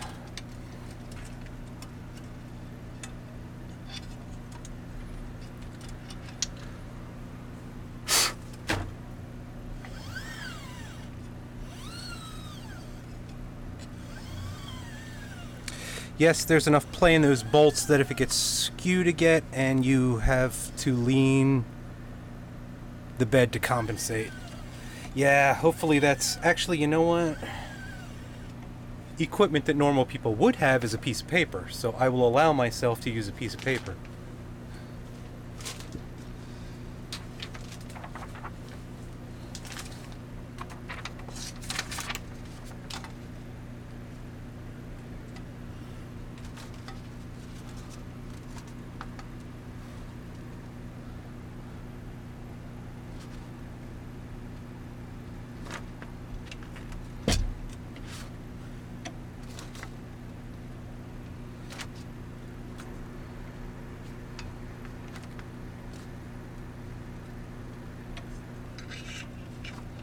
Yeah, that definitely doesn't look square.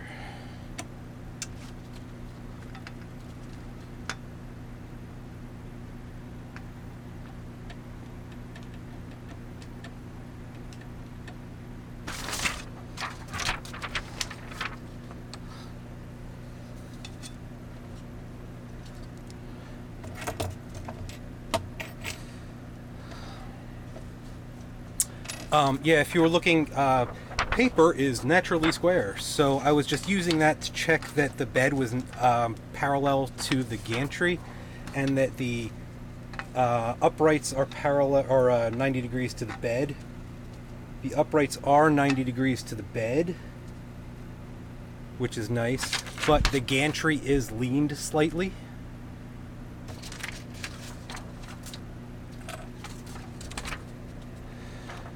I think that Y-axis is worthless, just one rail with those wheels similarly to the Z-axis. Yeah, I'll have to flip that over and take a look. I haven't even looked at that yet. The bad part is you need to loosen the other end up too, the bolts you can't reach. Good call. I am going to make a note of that. So, what that whole last couple minutes of rigmarole was, a couple people were saying make sure the gantry is 90 degrees and parallel to the bed. So I guess a couple ways you could do that. I just decided to use a sheet of paper and make sure that it was square, because I figured everyone would have a sheet of paper.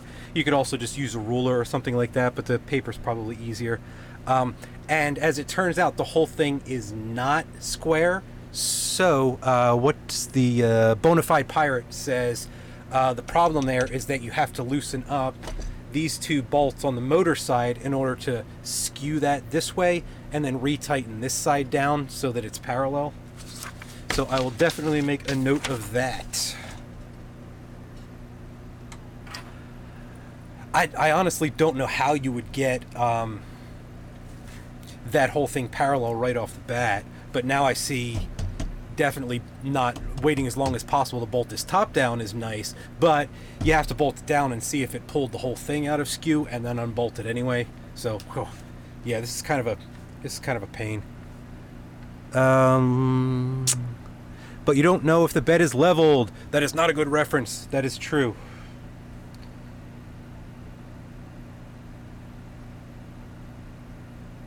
I will measure from the frame here to the gantry. Let me just make a note because I forget, because my brain's like a squirrel here.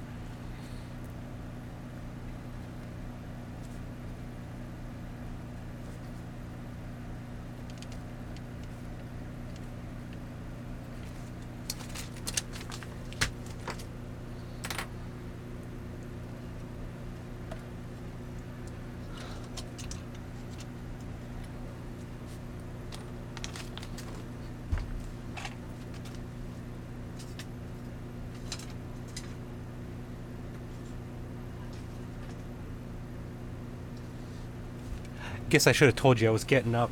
I'm just walking away. I'm done.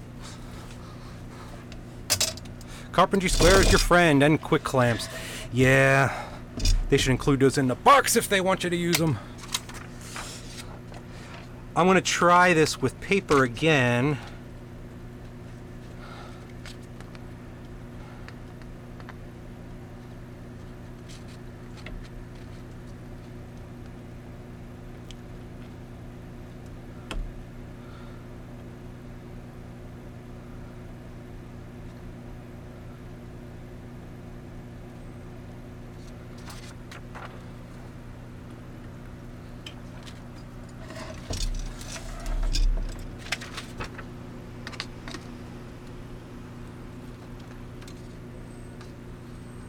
Oi. That's not great. Yeah, that's like a couple degrees off. So, what do you all think I should do for recommendations in a video? Should I recommend getting a, like going down to a craft supply store and getting a square so you can tee this off before you have to deal with all that nonsense? Or should I recommend tweaking it by hand and measuring from the gantry down to the frame? Which do you think is easiest for normies?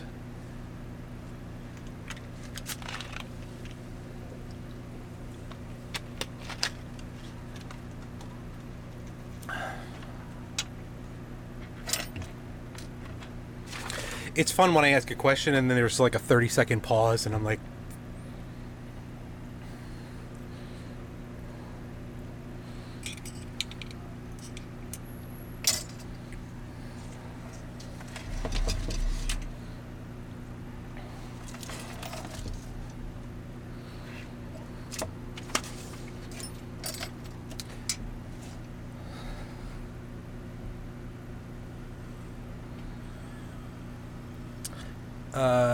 square, get the tool, measure down to the frame.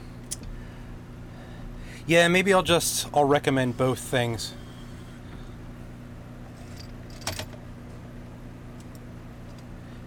Get a square ruler and burn that piece of paper. Yeah, I got a ruler right here. If you have a square, use it. Measuring should get you fairly close too. Yeah, I think I'll show both possible methods when I do the video for this, and I think that you're right. The square is probably the easiest because you just kind of stick it under here, but obviously not everyone might have one. The ruler is okay, but it's very awkward where this side to measure you have the engine in a way, and then the other side you have the gantry and the LCD in the way. Oh, excuse me.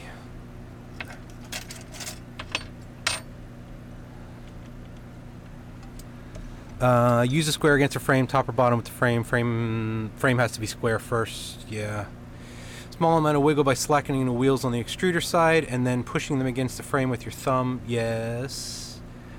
Most normies end up leveling the bed to match the skew. Well, I guess that's one way to do it. You're never going to have a truly square print that way. Use an Allen key that comes with it to gantry the frame. I would use a square from above. Yeah, I think I'll show a couple different ways of do it. I think I'm also going to recommend oh man, can't really drill a hole in the frame because you can't get to those bolts without drilling it through here. Yeah, if I were giving recommendations to a manufacturer with this, that's the most awkward thing that I've run into so far, is make sure that the whole thing is square. And if any of you are following along at home and don't know what we're talking about, I will flip this machine on its side, and I'm trying to figure out how best to explain to everyone how they can do this procedure at home without any fancy tools. But this gantry is sagging a little bit this way, and it's not parallel with the bed. So to get that nice and flat, you would have to undo the bolts on this side and this side, square it up, tighten it up, and then run through that tightening thing again. But, I keep looking at the wrong camera, but if you could get to these two bolts on the gantry side, you wouldn't have to remove that. And these are the right spacing apart to fit into these little V-slots here, but it's shifted over. So this hole actually lines up with this big solid piece on the end. Hopefully you can see that. So if I were giving manufacturing recommendations, I would say drill these two holes a little bit further this way, and then drill holes right through this, so then you could get an Allen wrench through, loosen up this gantry, square it up that way, tighten it up, and then just move the gantry down. So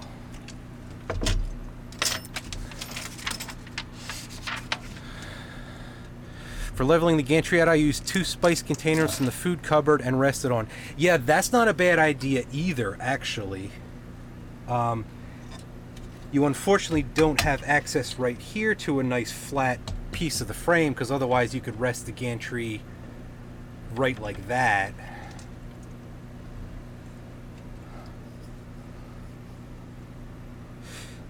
Yeah, the other upright you can get to. Who asked that, Fox? The other upright, the bolts are just on the outside right here, if you can see it. It's just these bolts are through.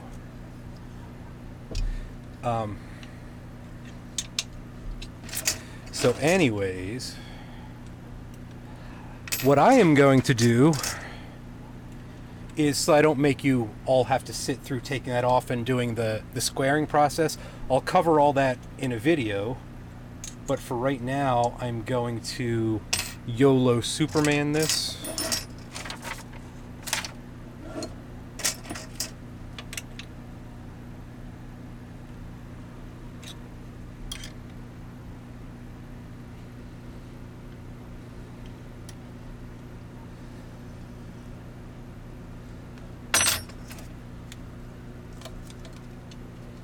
And just crank it by hand.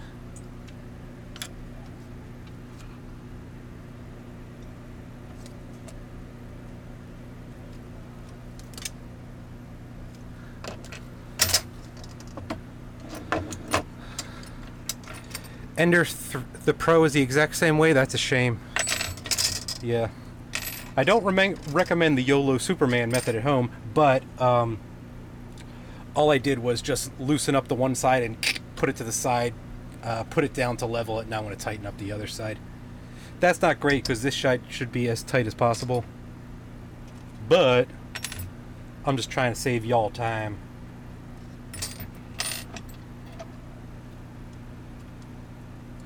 I'm going to tighten these down and then check the square again. Try from the top. I don't follow you. Oh, you mean square it from the top?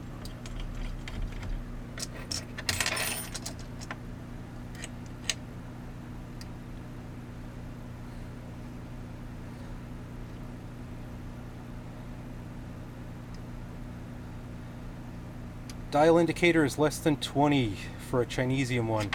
Yeah, where's my where did I put that?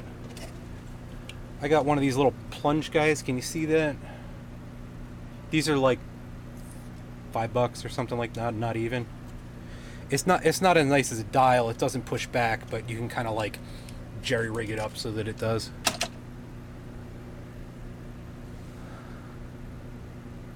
You have the cover of the motherboard on the right side so you can get the same dimension. Yeah, that's annoying.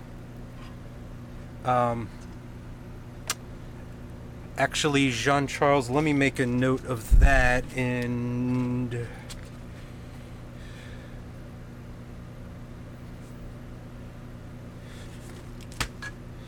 because it seems like it might be an easy way for people without calipers and squares and things like that to measure it up by just resting this on here, but like Jean-Charles said, this plate is in the way. If you can see that in the overhead, can you see that? That's covering the electronics so that you can't get it flush on either side. But if you take that off, you can put two things down here and then just loosen that up, bring it down against those, tighten it, bring it up, check that it's square, and then it should be good. Tire tread measurement tool. Shh! It's not a tire tread measurement tool. It's a depth gauge. They actually sell those like on AliExpress as like depth gauges, which made me laugh.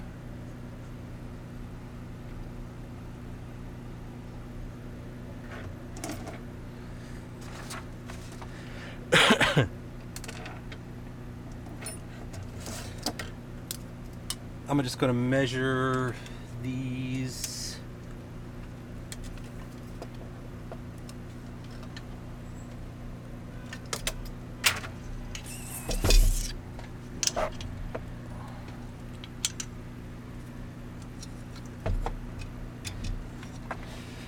Measure from the front horizontal legs.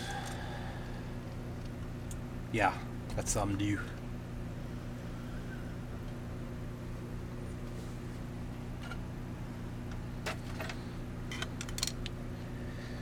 bring this down to 5.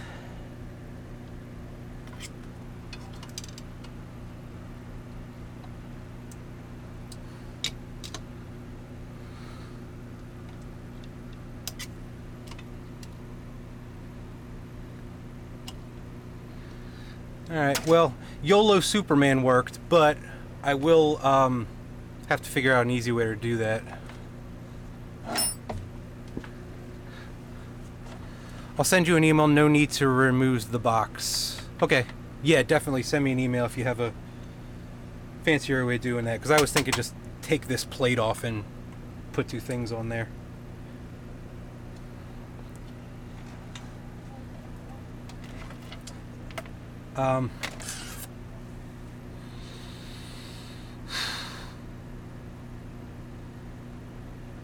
Should I put all this, plug everything in and try to print a thing?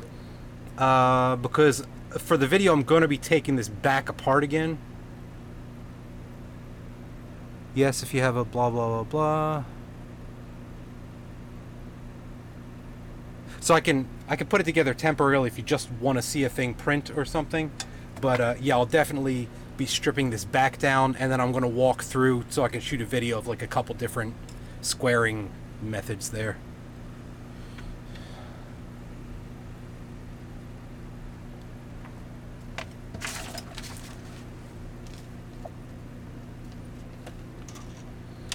But for now, back to the instructions, because I have to follow through completely and see if their electronics instructions are any good.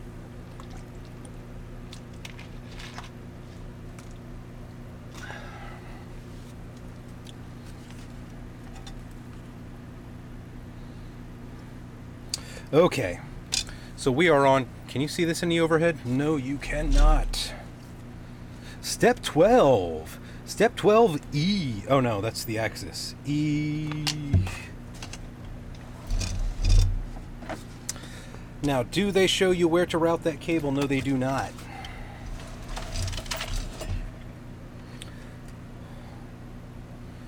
Alright, so these are all leveled. Brr.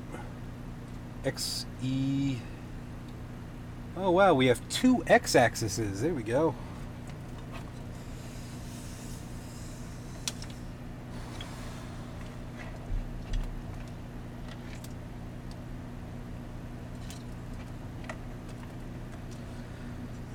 Right now we are plugging in the Z-axis if my dumb head is in the way and you can't see what's happening.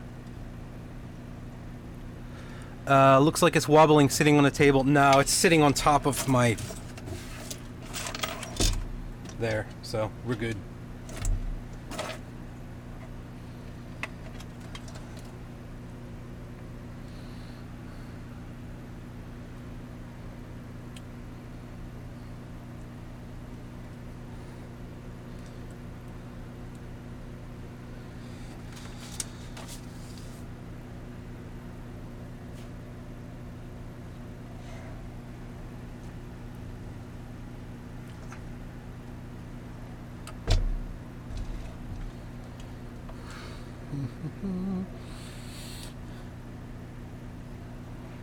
Just trying to figure out how to route this. Yeah, so X and X for your end stop and your motor, and then I assume that's the extruder. So you all just route that along with this whole other thing. What? I don't know why they didn't bundle that in with that if that's the case. Oh well.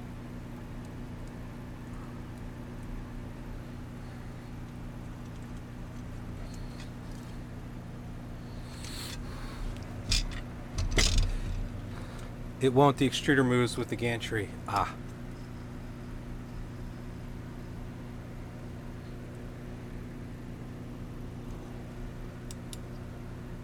Ugh.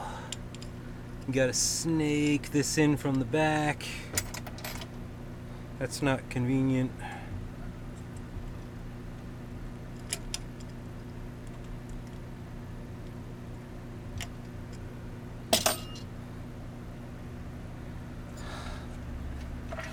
How good is the pizza that you're not supposed to eat? If you like boardwalk style pizza, it's amazing. If you don't, it's greasy. But we have like within a 3-block radius, we have 18 pizza shops. So sky's the limit. End stop connector is a nice dark place. Yeah, it is. So that's if you were. I don't remember if I was mumbling while I was doing this, but you have to kind of shove the end stop connector in this way. I was looking around to see if there was an easy way to get at it, but there's not. You just have to kind of like stuff it in, and I just poked it with the back of an Allen wrench to make sure it was in there.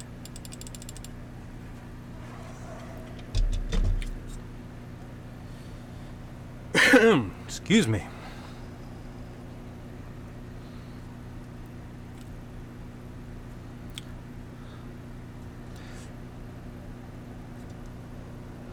This whole extruder mechanism seems a little sketchy.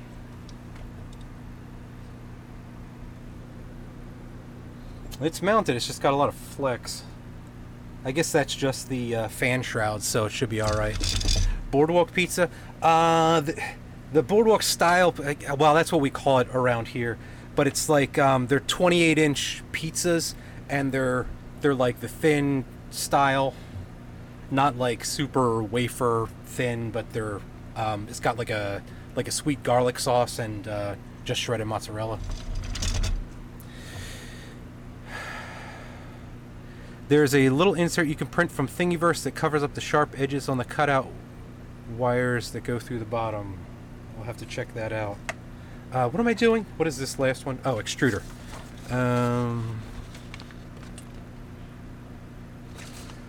I guess we're just gonna. Oh, I see what I did.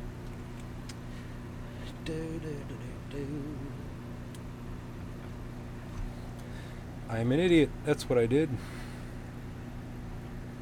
Okay, now we've got it right. Hope those zip clips are not too tight on the Bowden tube. These guys, they seem to not be over tightened. I can turn them around by hand, so.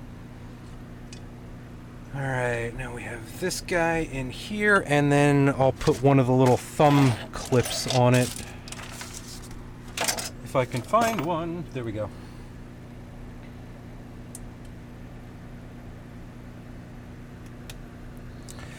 For end stops, do you prefer mechanical or optical? Well, I've tended toward the mechanical or trinamic for a while, because with some of the 3.3 volt boards, some of the optical end stops are a little goofy. So for convenience, whenever I refer to end stops, but it doesn't really make a difference to me. Whatever's easiest. Okay, now we can plug the mains in. Oh, I never figured out where the power supply bolts were. Alright, let's see what we have left over.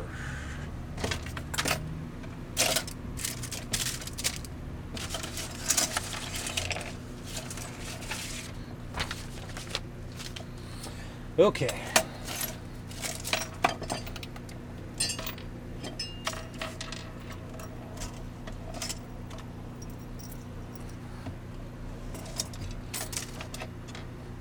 So after all was said and done, that was not opened, and then these bolts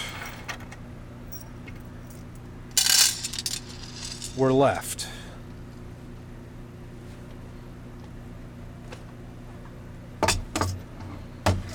The 3 stainless, you have 1 spare. Alrighty. So these guys.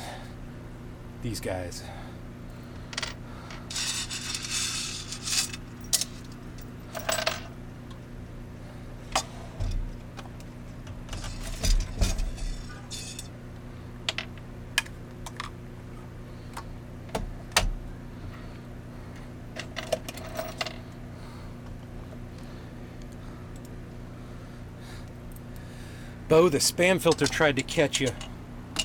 but I got it.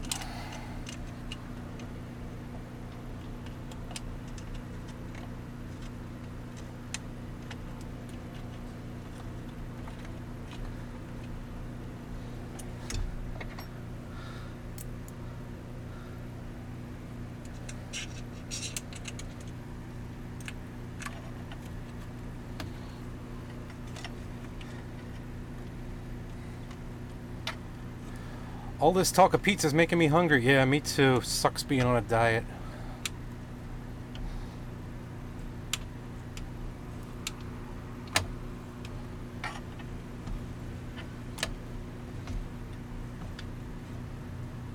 Check the power supply is 110. Yeah, I did.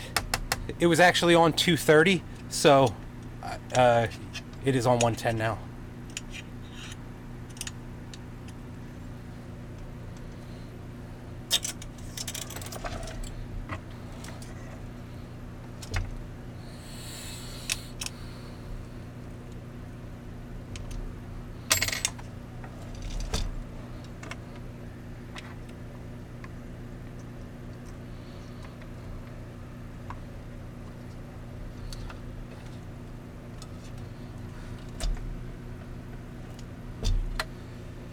Now, do the instructions say anything about the LCD cable?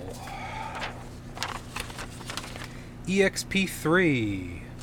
Good thing I have X-ray vision and I can see through the back of this.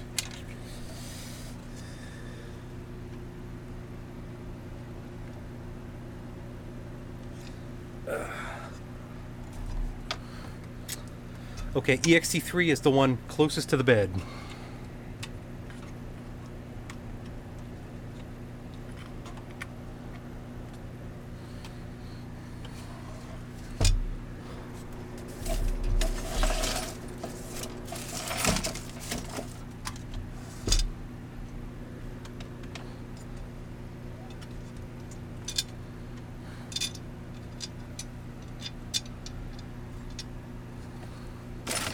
And the right side of the bed is just flapping free in the breeze.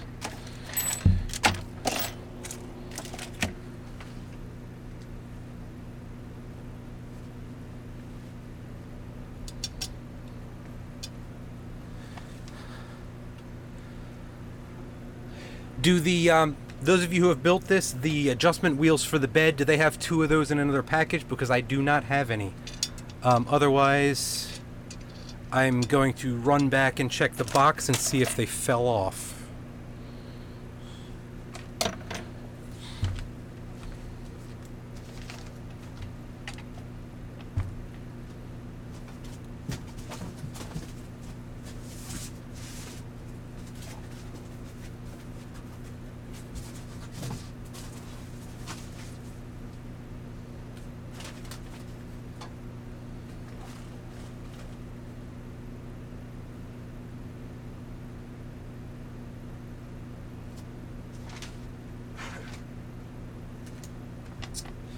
And what do you all have to say? Here, powered on, fun fact. Oh, nobody has anything to say.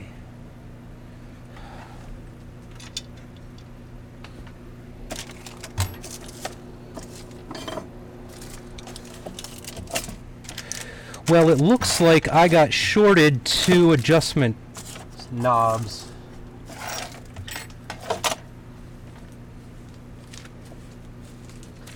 This was the only other bag that I didn't cut open.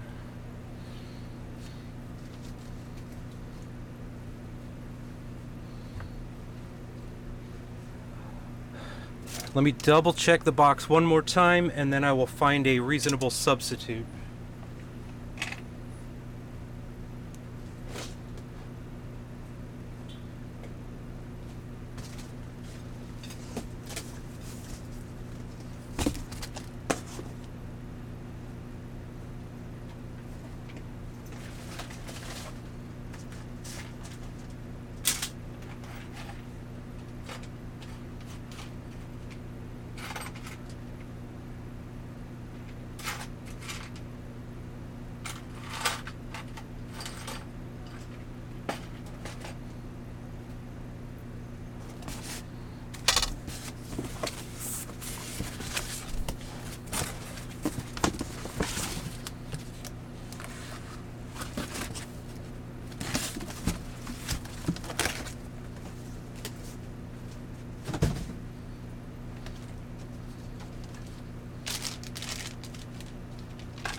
Yeah, should be pre-assembled. If they aren't, then you're missing them. Yeah, I'm definitely missing them. Okay, so for those of you following at home, I only have 2 of these things. So I have one of these on here and one of these on here. Mine came without the counter wheel for the extruder. That's interesting.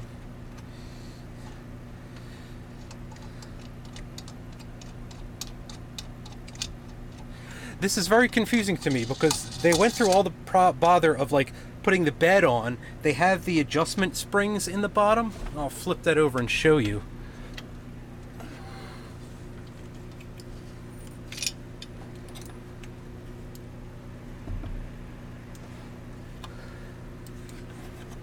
Oh, actually the back wheel's there, so I'm only missing one.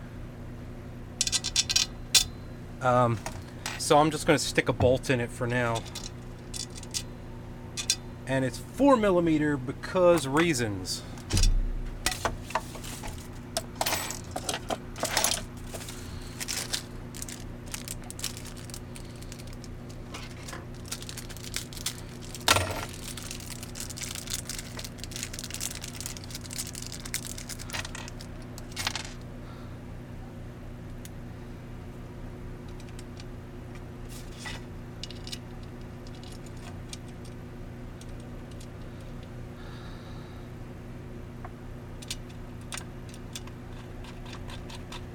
I'm just using one of the T-slot nuts on there for now.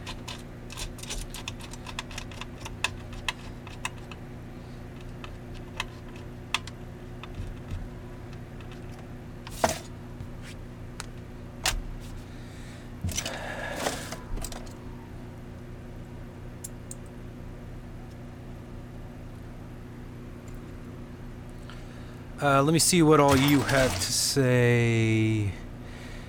Vibration during transport can make them fall off. Yeah, I was looking in the box. It's possible that I just like yeeted the wheel when I threw the boxes back there, so I'll double check that and let you guys know in the follow-up video if it just didn't ship with one. I don't know where else it could have ended up. This is not a wheel, this is for that.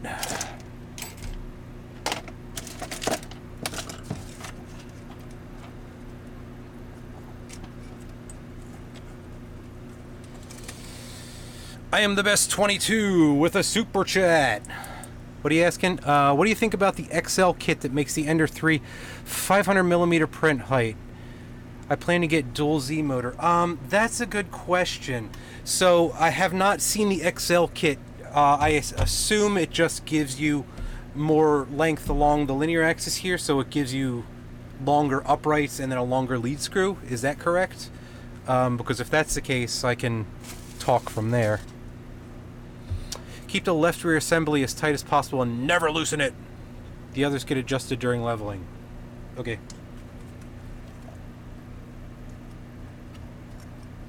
Helps if you turn it the right way.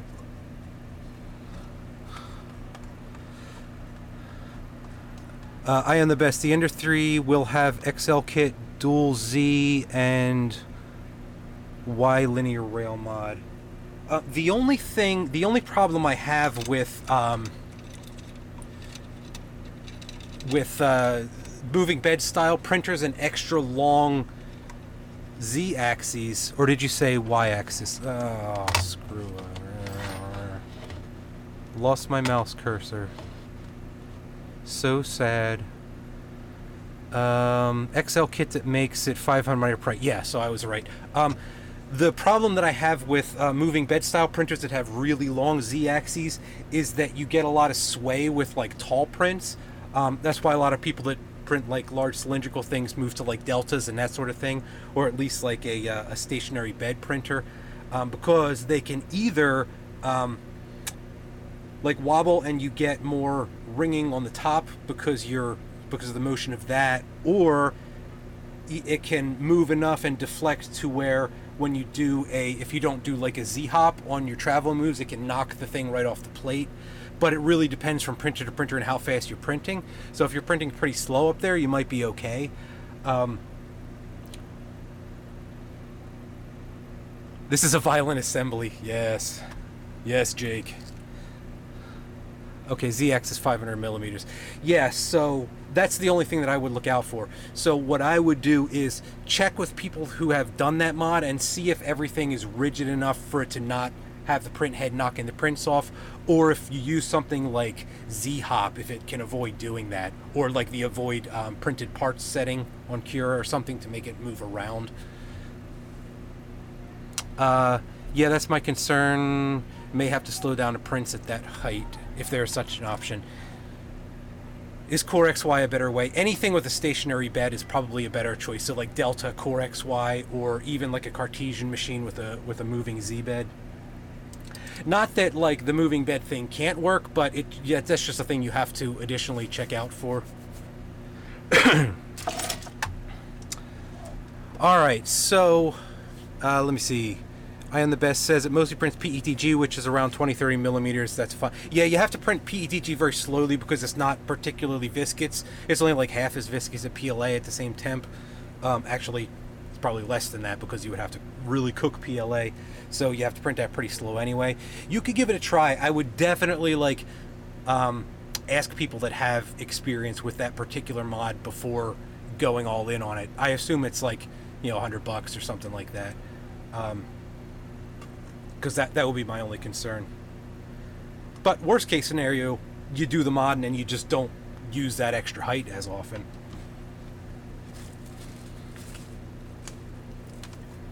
Alrighty. Let's see if we let out the magic smoke.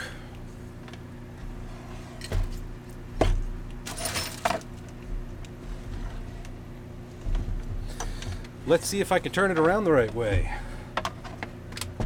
Actually, I'm going to check for ground reference before I power this up.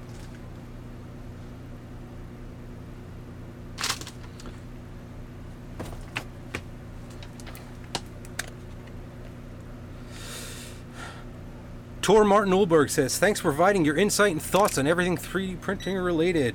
No problem, man. I do what I can. There's a lot of people in the community that know a lot more about specific things than like most of us do. And you know, it's like I learned from these dudes like some, you know, weird esoteric stuff, and I really wish they would all do YouTube videos too, because a lot of them are like dudes that have been around the rep thing like forever, and they're used to just posting on the forums and talking to the same like group of, you know, 20-30 people the whole times. So I was thinking of doing like a real like quickie video series on like how anybody with any platform can just grab a cell phone and like make some of these instructional videos, and don't mind the haters, just put them up. So what I'm doing right now is I'm just going to test for continuity with the grounds to make sure that's not floating before I plug it in. Then I'm going to check and make sure that the power supply is not shorted, like ground to hot and ground to neutral. Then I'm going to plug it in. I'm going to ground the one side and make sure that I am not floating voltage on my frame, which would mean that the center reference for the capacitor in a switch mode power supply on the supply side is floating. And there's no way I would know that without testing it or getting zapped. So after grounding, disconnect the XT60 and check the 24 volt too.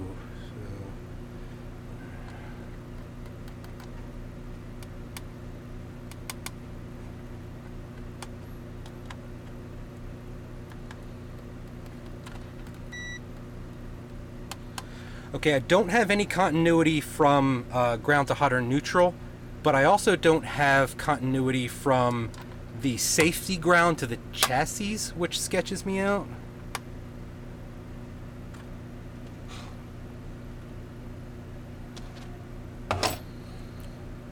Always check your grounds, yeah.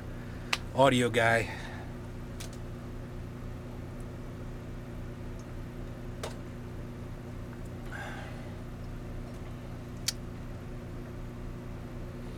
Let me see. Did anyone mention to keep an eye on that yellow connector on the power supply? Yeah, they did. So let me whip this around here. Apparently this is janky. This is the well, I'm looking at the wrong camera again. This is the XT60 connector they were talking about. So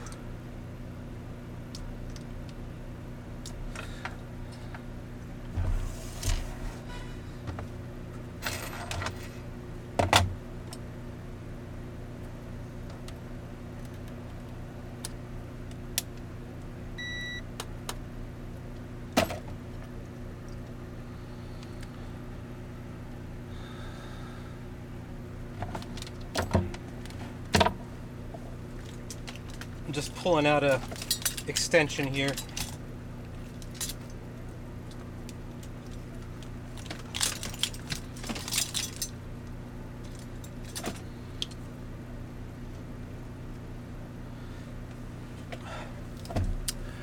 I have this running over to this supply right here that's filter, and it has an isolated ground that's star ground to the safety ground. That's, I said too many grounds at one time. The ground is for pussies. Oh man, I took the most voltage I've ever taken was 680 volts, and I was not right for the entire day. It was not my fault. The Chinese PSU values are always high on the ground. Replaced it with a mean well. Yeah, I'm a little sketched out by this, but I'm going to power it on and give it a test. Actually, I'm going to yank this yellow supply and then power it on and give it a test. Maker's Muse did a good video on how to check more information on that PSU connector. Yeah, I saw he had one video where he had strung a whole bunch of like power supplies together, and one of them had a bad reference ground. That super sucks these days with the switching supplies, because a lot of times they have to reference to ground. There's some good things and bad things about the XT connectors. I think the bad ones are blah blah blah blah blah blah. Well, alrighty, let's give this a go.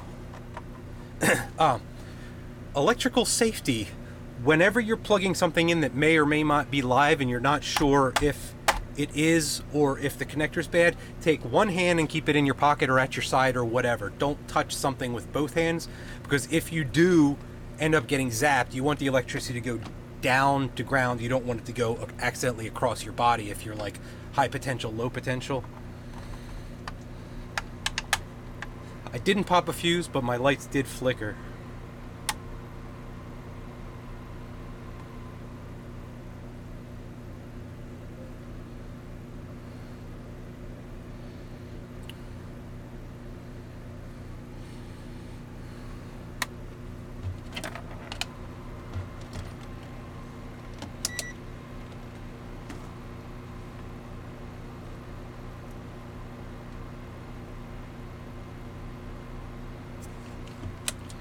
Okay, 24 out of the connector, 24 reference to ground, so I'm not going to get fried. That's a good.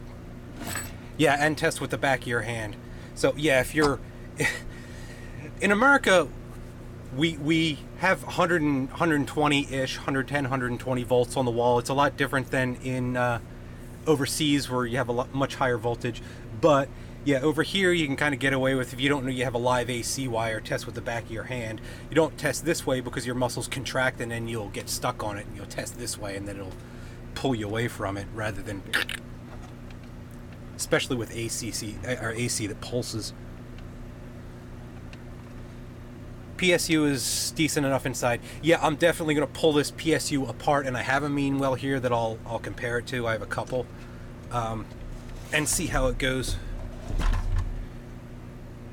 Alright, so I pulled the XT60 apart and I just tested the voltages, made sure that nothing was floating, made sure I was actually getting 24 out of it. Everything seemed to be cool, so I plugged the XT60 back in. Now I'm going to power it up with the display on there and everything, so I'll try to get this in camera if I can. Of course there's a delay, so I have to adjust that and then sit here and wait, so I'll read some questions. There have been Creality power supplies with the ground screw loose that connects to the case. We'll definitely have to check that. Okay. Is that in frame? Alright. So now I'm going to power this up and fingers crossed.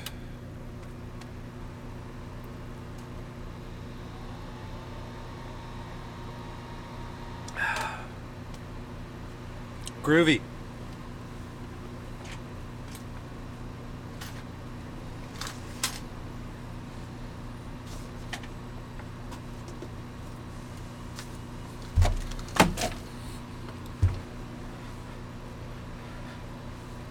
I grabbed this bottle of alcohol so I'd have something nice and flammable sitting right here next to the printer if something goes wrong.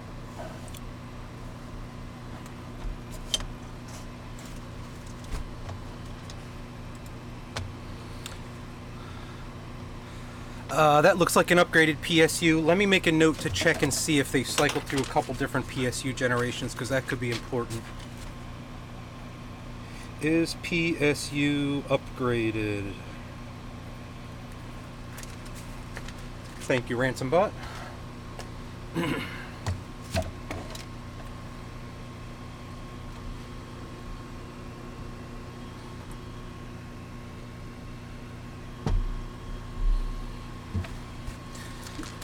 Just gonna clean my grubby fingerprints off of this. Hear the fans! No smoke. Yeah, no smoke is good.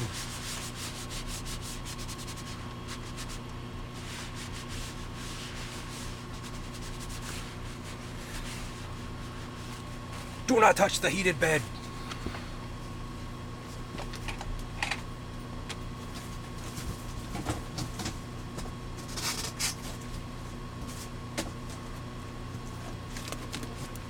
My wife said I have to mention this on the stream because she thought it was very amusing. Hopefully you can see this here. Up! Handle with care! Afraid of wet!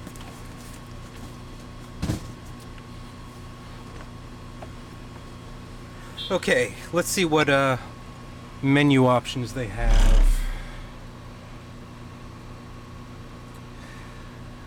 Any, you know, if they have a bed leveling procedure on here, or should I just do it myself? Let's go check prepare. Auto home, set access, preheat. Control. Maybe under motion.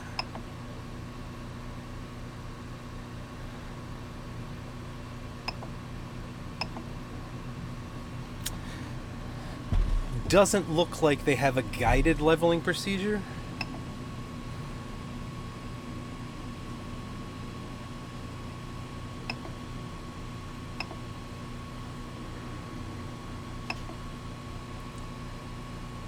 Don't make fun of us who are afraid of wet. Manual procedure. Level corners. Is there a level corners menu here? Pardon me as I scroll through all this.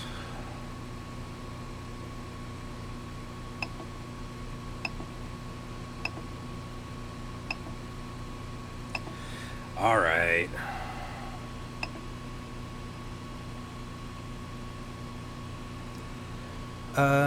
Just my history spent years. Oops, somebody got caught in a spam filter. Hang on a second. There you go. What motherboard did it come with? It's the 1.14. I think that's what it was when I opened it up. You may want to check if the firmware is up to date. Good call. I'm not going to flash any firmware here, but I will check that and maybe flash another one. Marlin 2 has the level corners menu. Okay, so I have to do it old-fashioned style. It's been a long time since I did it this way.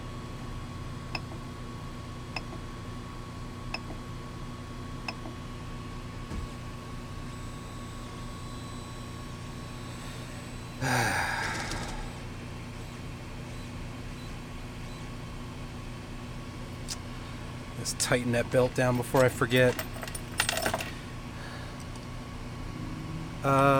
Thermal runaway is overrated.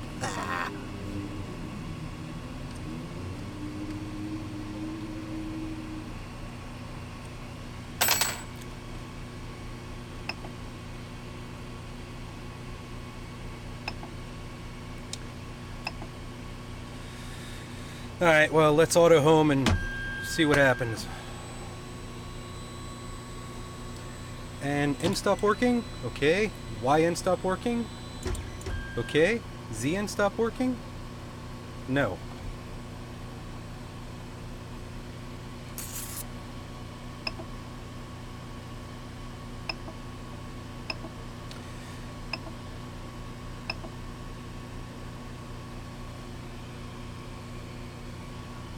Okay, Z, excuse me, Z is not happy.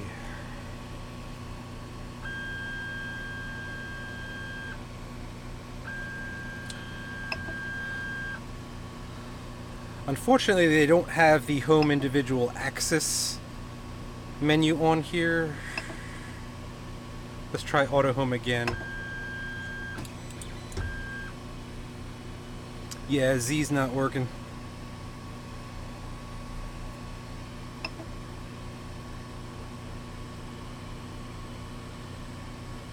Motion bed leveling, scroll down, level corners if 2.0. Yeah, this is the old firmware. But I'll definitely get 2.0 on here.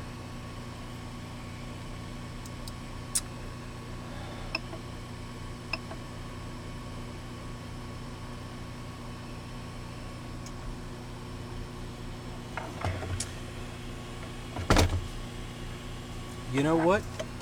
I never plugged into Z-End stop. Lol.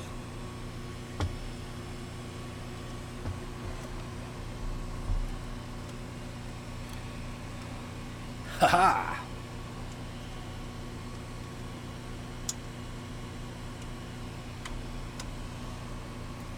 Let's try that again.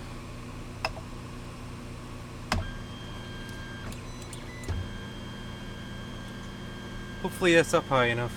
They said like 32 millimeters, so. Stock is missing a lot. A bootloader and Marlin is the way to go.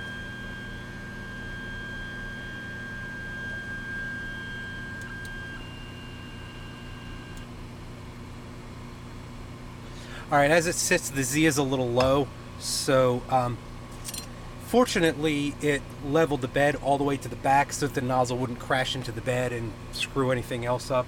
So I'm going to have to pull the Z-axis up and loosen those two bolts and slide it up a little bit.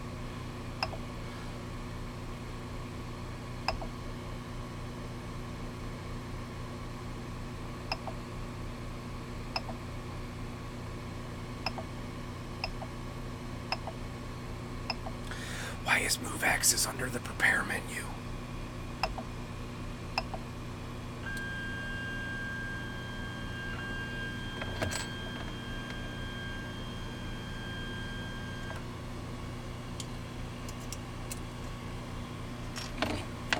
Alex, did you plug the Z? Yeah, I noticed that. I did get it, when I did take off the lid, it got shoved behind this upright and I didn't see it.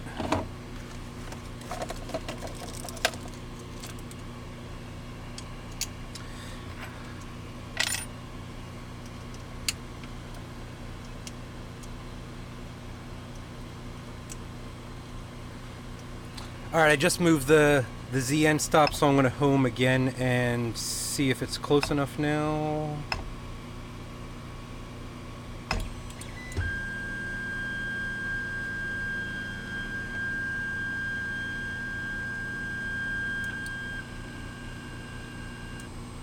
Yeah, those definitely sound like Allegro drivers, don't they?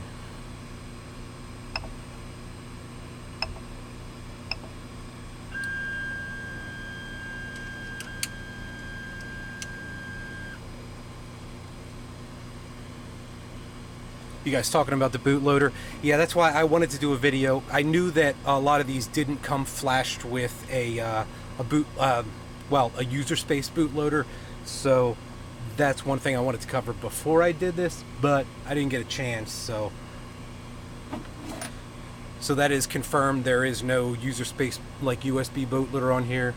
You will have to flash it with a programmer.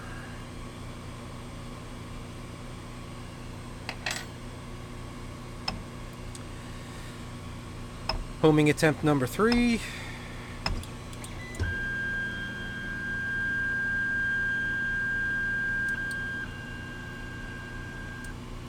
Man, those are loud.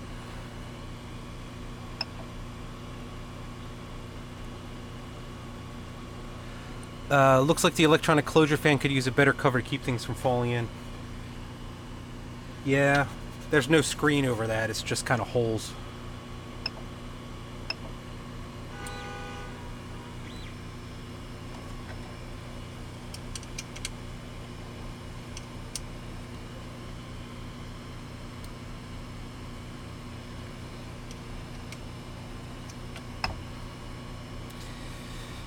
Homing attempt number 4.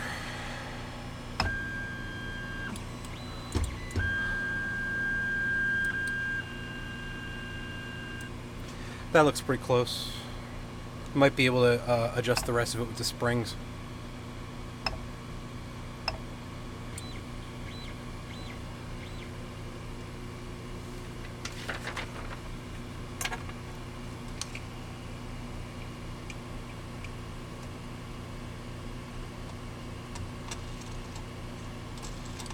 Now I'm just going to get a little closer because I want more tension on these springs. These springs are pretty loose.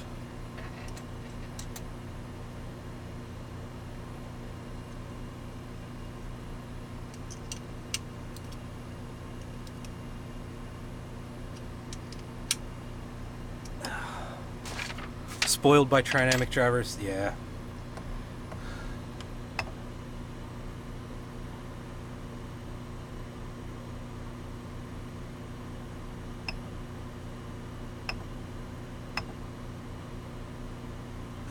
Tired of the stock assembly. What's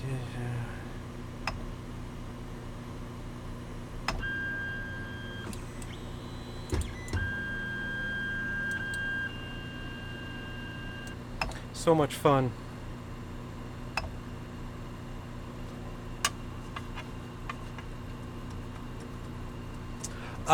What I'm doing there is that I got it level, but these springs don't have a whole lot of, like you can see, they don't have a whole lot of tension, so I want to crank them down as much as I can. So I lowered that a little bit more.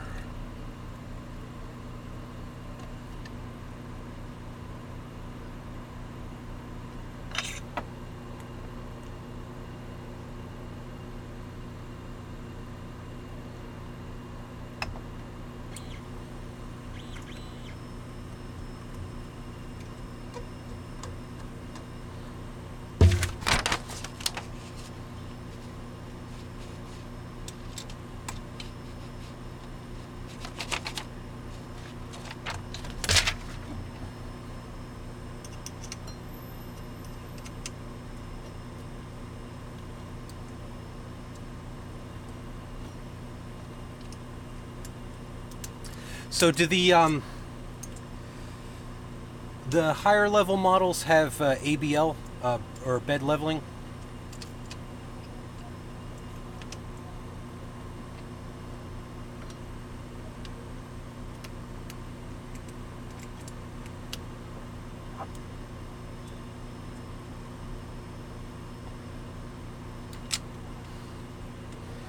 And my Z end stop came off.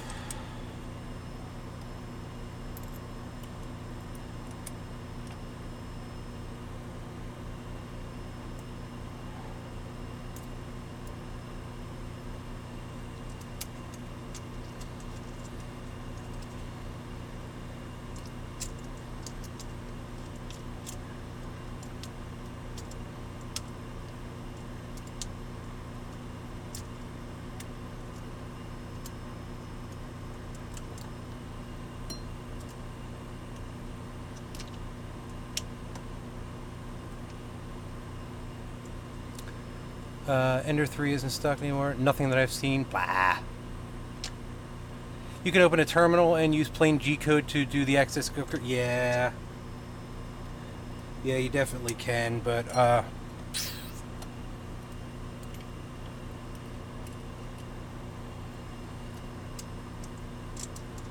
I'm busy trying to screw this stupid end stop back on.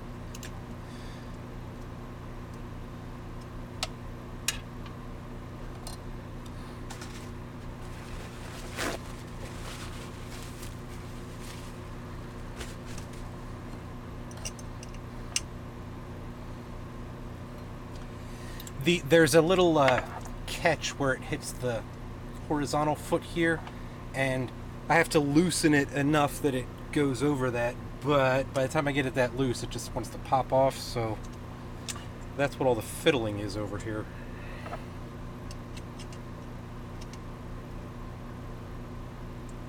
Sorry about that.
I don't have to talk you guys through manual bed leveling, right? You know what I'm doing. I hope.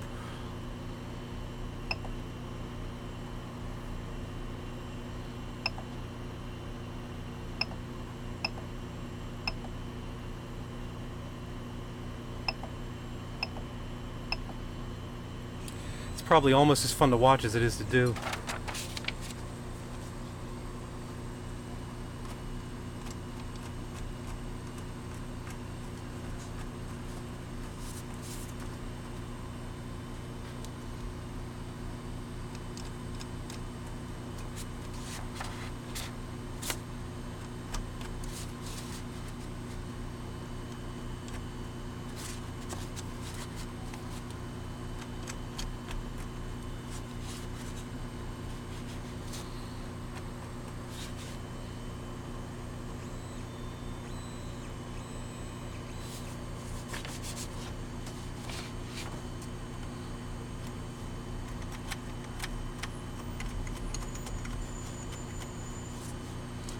So it appears that my bed has a bit of a peak in the middle. Not the best thing.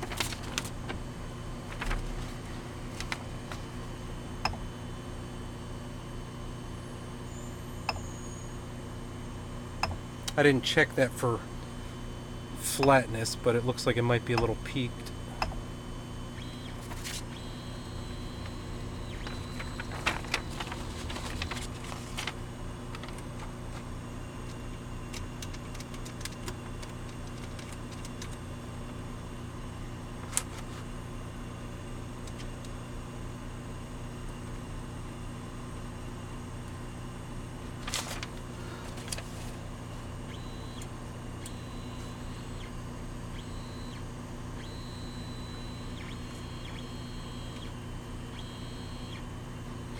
This back corner dips a little bit. I'm checking with the paper in the corners. I already scraped it up a little bit because I went too fast.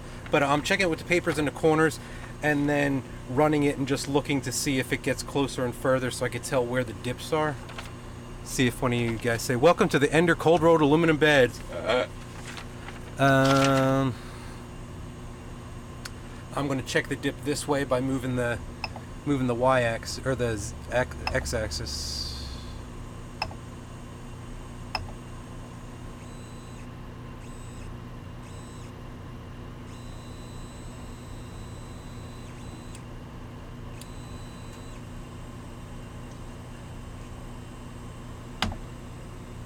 Yeah, it's got a little, it's like So it looks like it may be just that back right corner that's like smacked a little bit, because it goes slightly up and then flat, and then back toward the back it goes slightly up and then flat.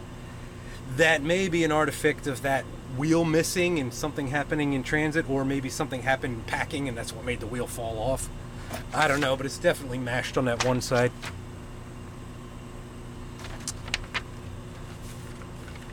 A warped bed? That's never happened before. Yeah. ABL or a piece of glass from a hardware store. Yeah, I have stacks and stacks of glass. So I might, for the test print, just print on it like it is and avoid that corner, but...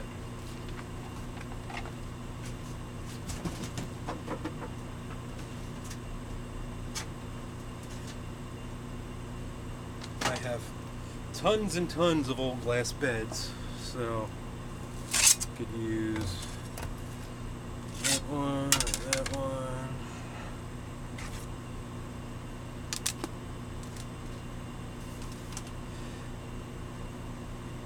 This was a really old one. This is not safety glass, this is just regular plate glass, so that kind of splattering you see all around it, that's just, I spray that down with glue and then kind of laminate two pieces together, so if it splits it does like this, kind of like safety glass. So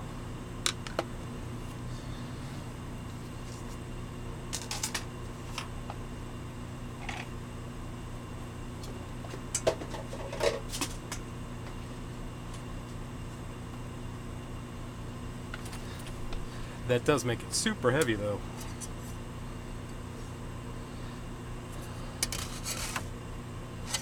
Yeah, that one will fit. I'll keep it up here, but I'm not going to bother re-leveling everything right now, because I want to see how the adhesion of the bed thing is. The whatever, not a sticker. My theory is they shear cut the beds. Yeah, it definitely looks like, if you look at the edges, it definitely looks...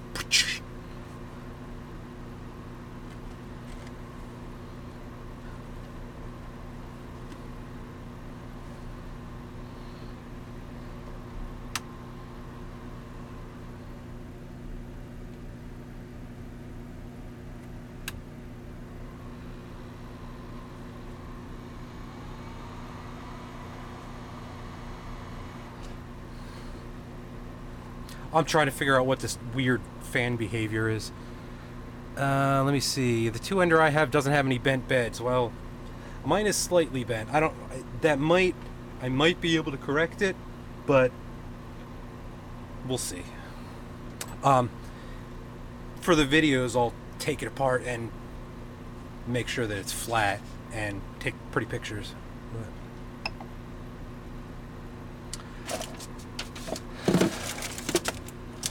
Okay, I'm going to pop this in and see what they give us on the little card. I don't know if I'm going to do any of the prints on here. I'll probably look and see if I could slice a quick print real fast. Why don't I preheat this while I'm doing that? Assuming they have preheat enabled.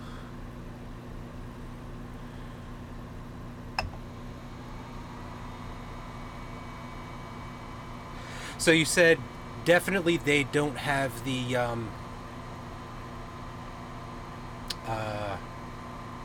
what do you call it? The safety enabled. Weird fan behavior is Marlin is testing the fan part. My hot end fan is not moving. That, I assumed that would have been an always on fan. The cooling fan is moving right now for no reason, but the hot end fan is not. So if that fan is bad, I won't be able to do a test print, probably, without jamming up.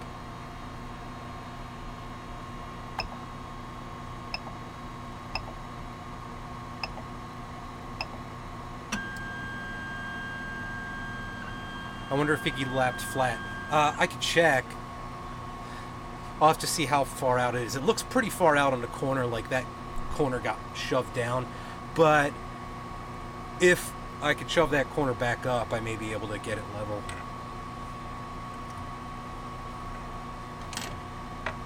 Thermal runaway, yes. So that's not enabled.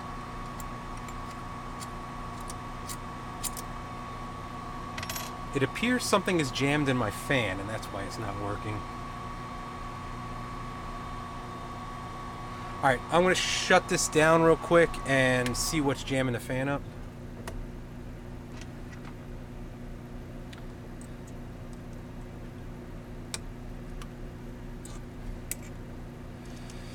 It's always something.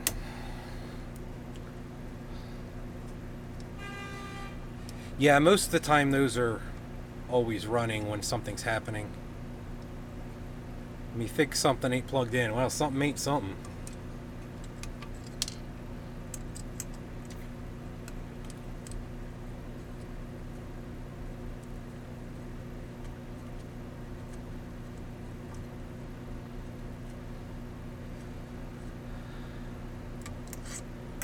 No MOSFET, it should be always on. Yeah, well, if it's always on, it's something ain't right.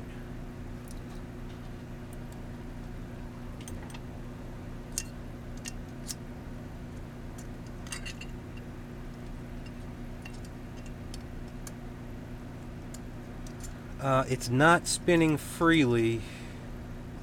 It's definitely catching on something.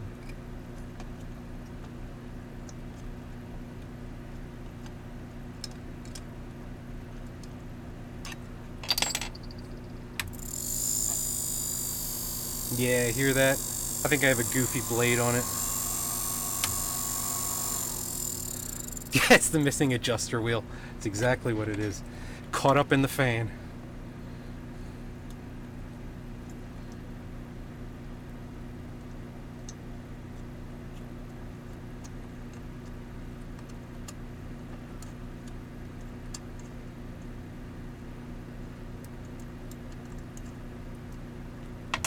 Yeah, I've got a goofy blade on the fan, it looks like.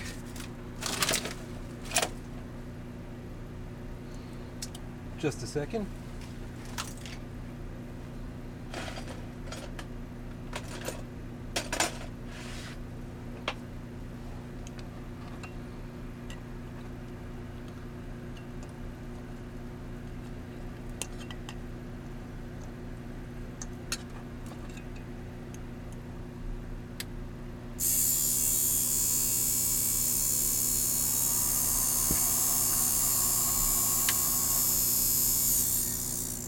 That's not great.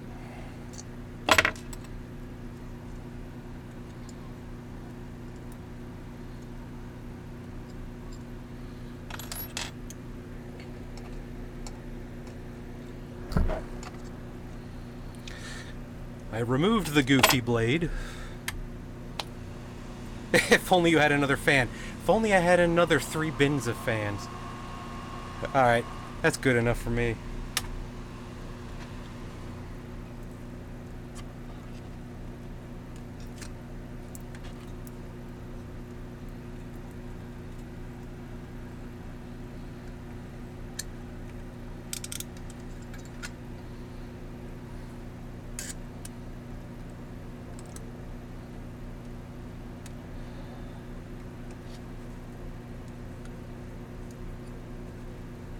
Ender's oval fan, patent pending.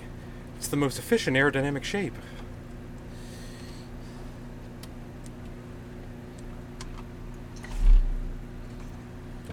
And I lost my bolt.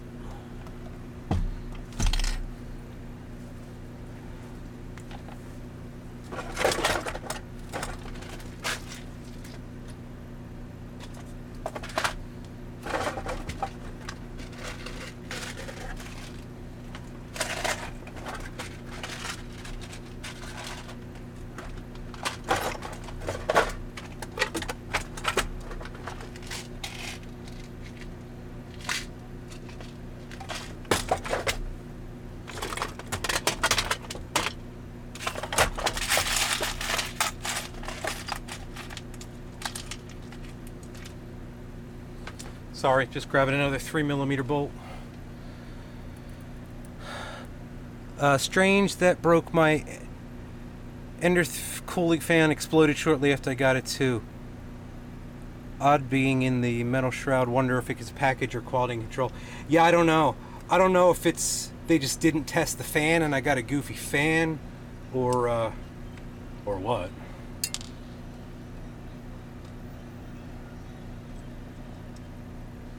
But good thing I noticed that before I started printing. Got a big old jam.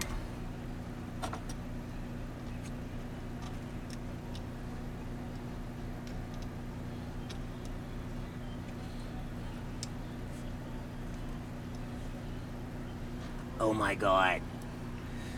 Just go in the hole.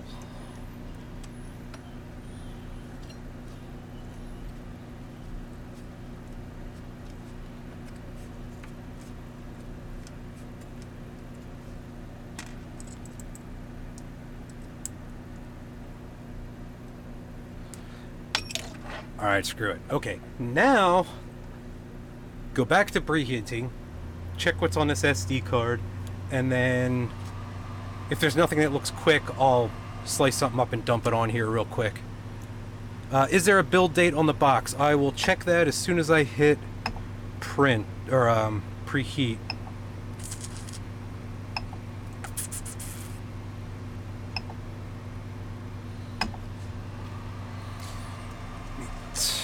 Turn this so maybe you can. I'm gonna pull this camera down a little bit more, so sorry about the seasickness.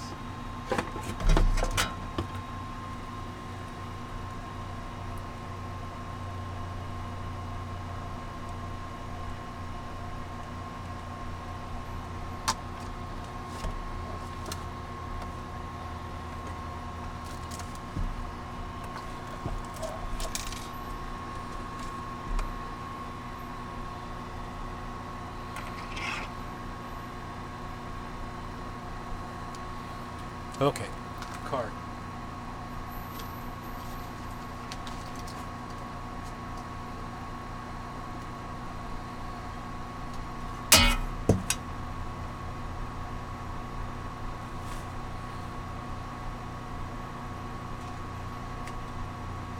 I'm okay.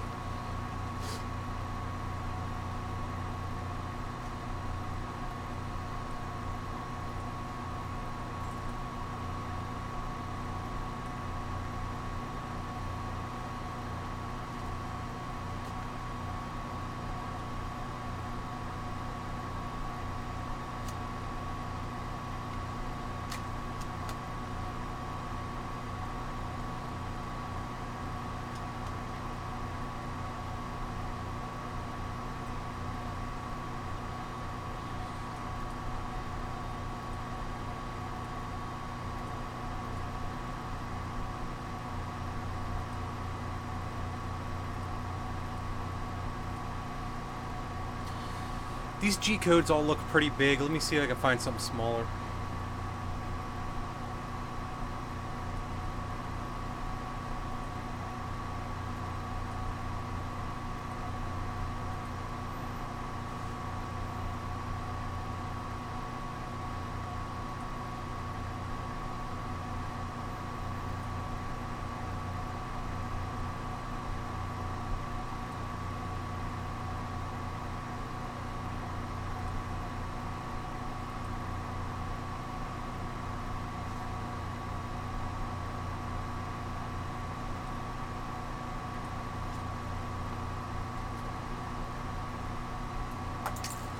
Okay, still there.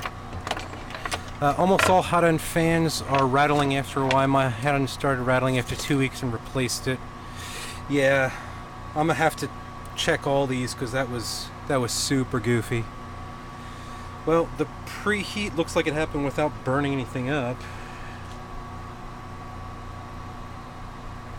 Let's see if I can get this SD card in here without shoving it into the electronics. I grabbed a piece of G-code that I just grabbed an STL and used a generic profile, so hopefully that's good.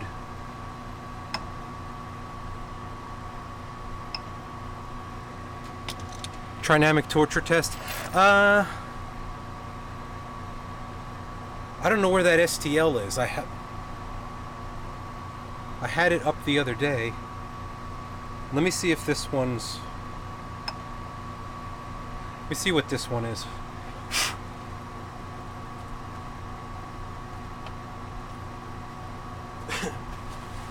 I don't know how well this bed sticks, so I'm just gonna wipe it down with some alcohol.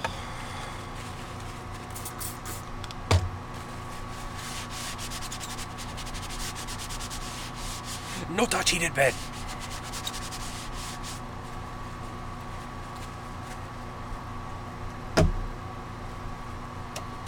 How hot do you gotta be? 210.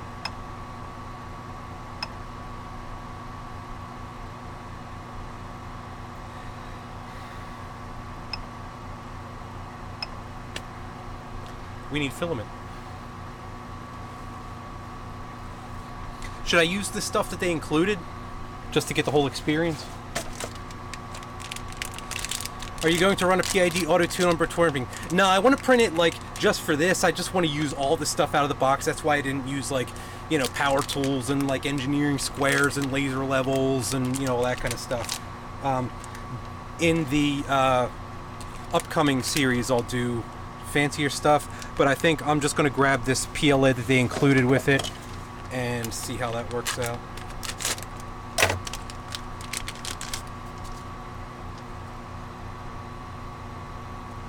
But yeah, I didn't tune it. So stock former, no PID for you.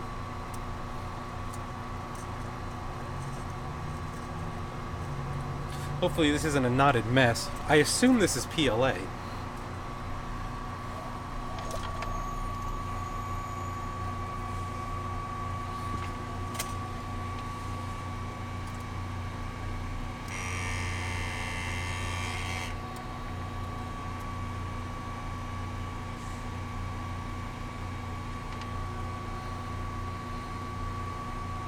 Well, that's not feeding in very easily.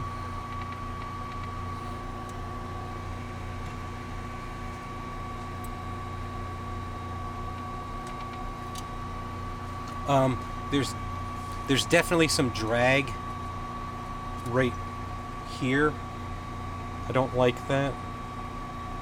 So I'll make a note of it.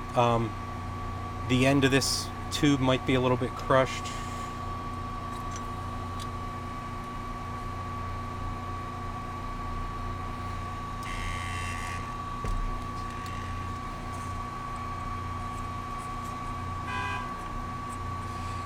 Can't wait for the laser level assemble video. I do have a laser level somewhere.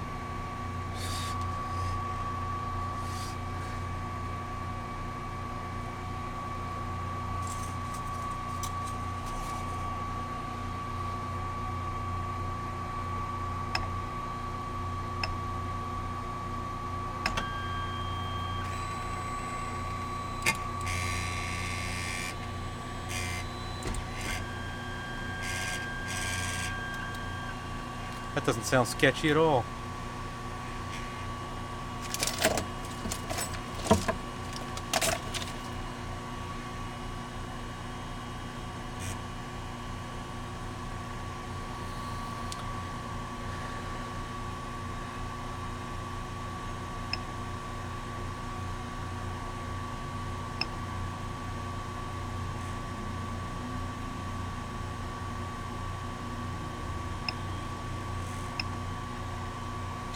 Preheating again.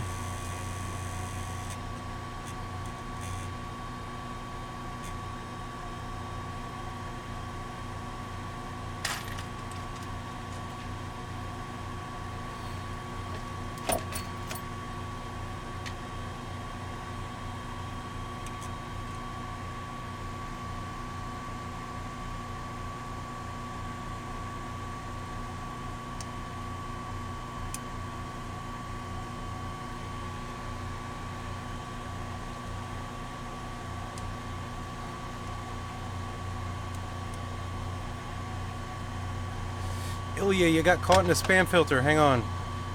Ah, where's my mouse cursor?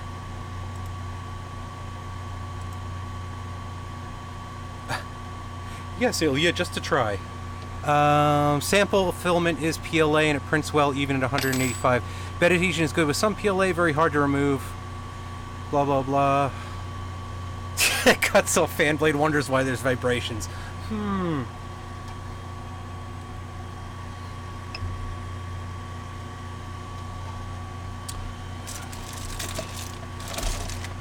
Sticks it on a screwdriver, wonders why it's not level.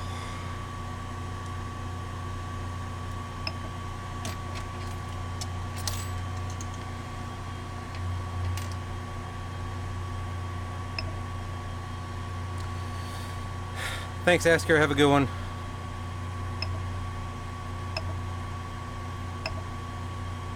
I'm gonna turn that nozzle down a little bit.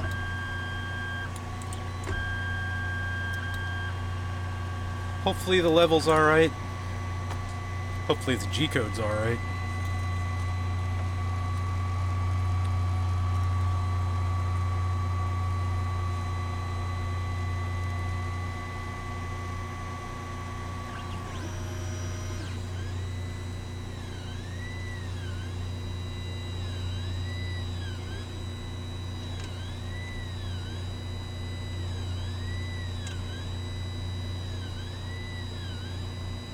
It's not sticking, so I gotta get that a little closer.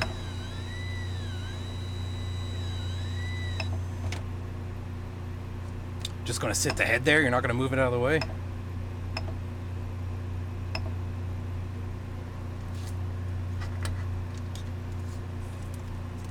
What is the...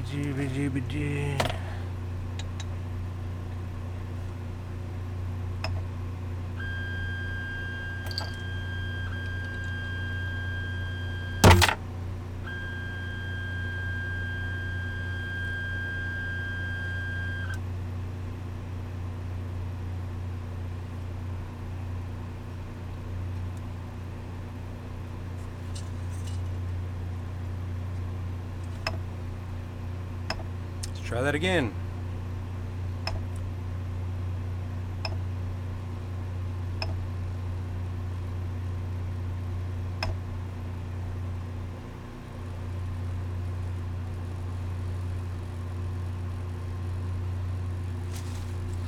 All right, well, that's heating up. Let me look at the questions here.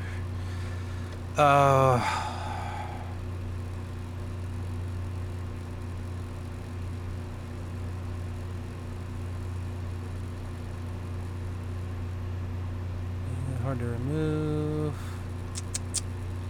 I'm just scrolling up to see if I missed anything. I tried to keep current, but you never know.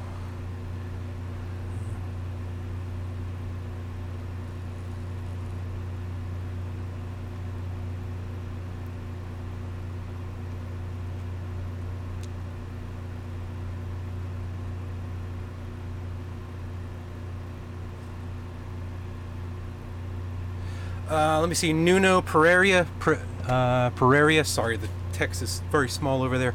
Minder had standard pulleys, but the last ones had dreaded press-in types. No screws and look darker. Can you check it? No,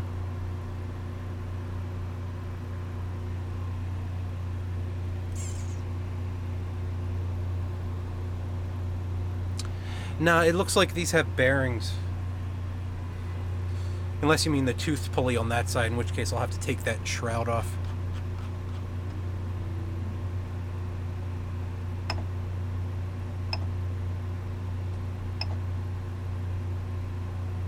I'm cheating to make it go faster.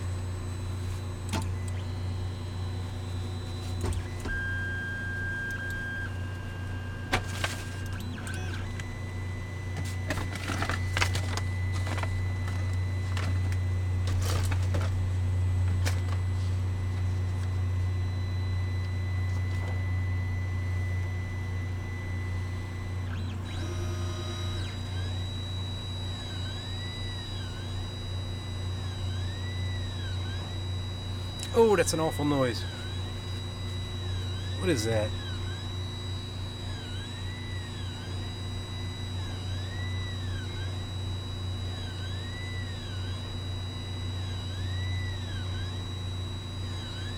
Thinks that's the electronics fan that's making that noise? The stepper pulleys, that's what he's talking about? Yeah, I'd have to take that shroud off to see it. The Y-axis has a black plastic push-on pulley, if that's what you were asking. Probably not the best thing in the world either.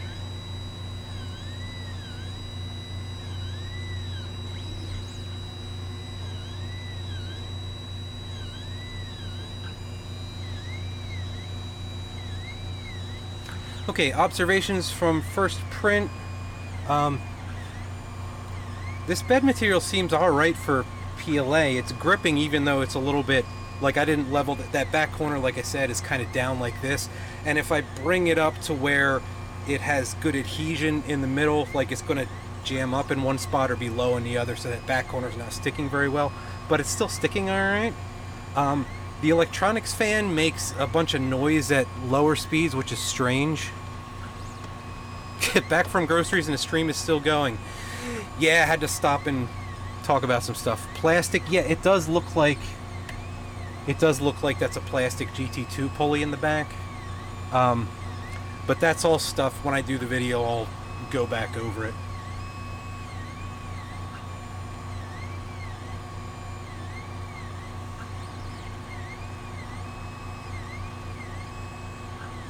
It's a bit stringy as it is. Let me see if they have the option to turn the fan up. Nah, the fan's already maxed out, so I'll turn the nozzle down a touch.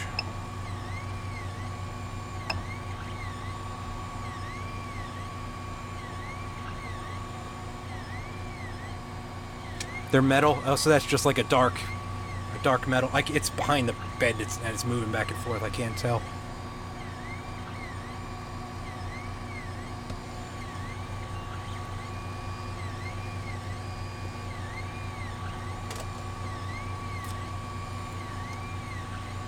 Yeah, if that is the style they put on like old, dot matrix printers and things like that, where they had the machines like crush the pulleys onto the shaft as opposed to having the set screw, that does not come off very easily at all.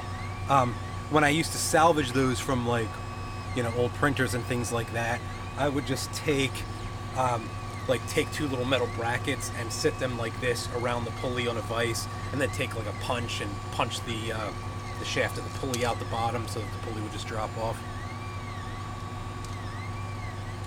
Now, this is what was jamming up the fan, apparently. I don't know what that's from. Oh, that's from this side fan. Okay, so that's another point that I will write down. I didn't go through and check all the tightness of the pre-installed screws. It looks like some of them are a little bit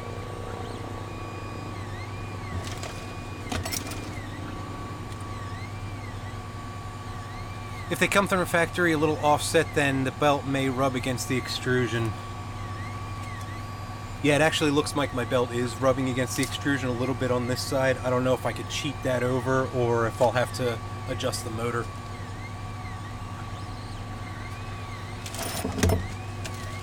Lost my pencil.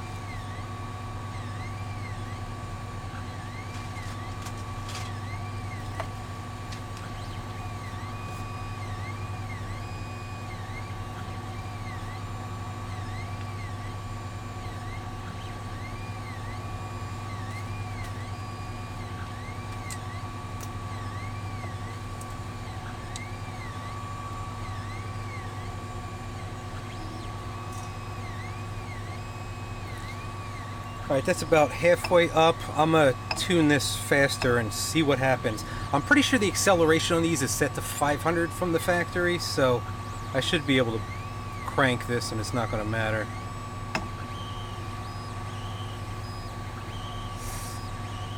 I always forget what those Allegro drivers sound like until I experience them again. It's been a while.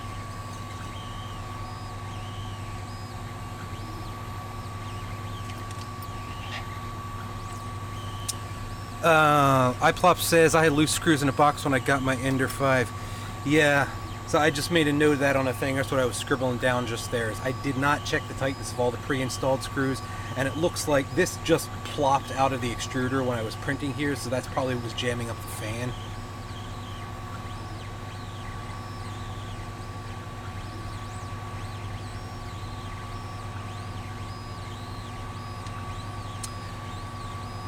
Let me bring this camera down closer so you can see what's going on there.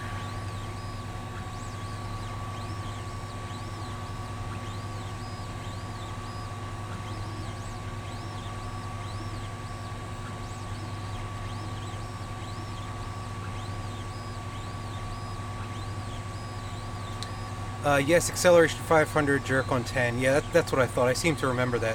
Hi there, what's printing? It's just a cylinder with flattened sides for test prints. I'm going to put this up here and adjust it downward.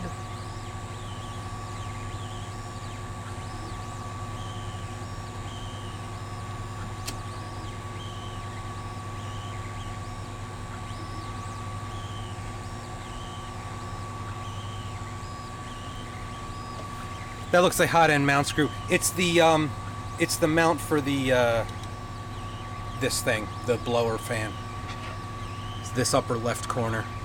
It's like a M2 or something.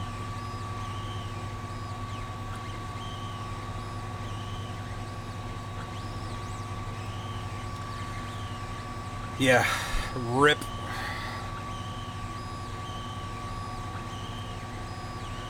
It's not printing terribly, but this would definitely have to be tuned in. I'm gonna turn back the flow a touch.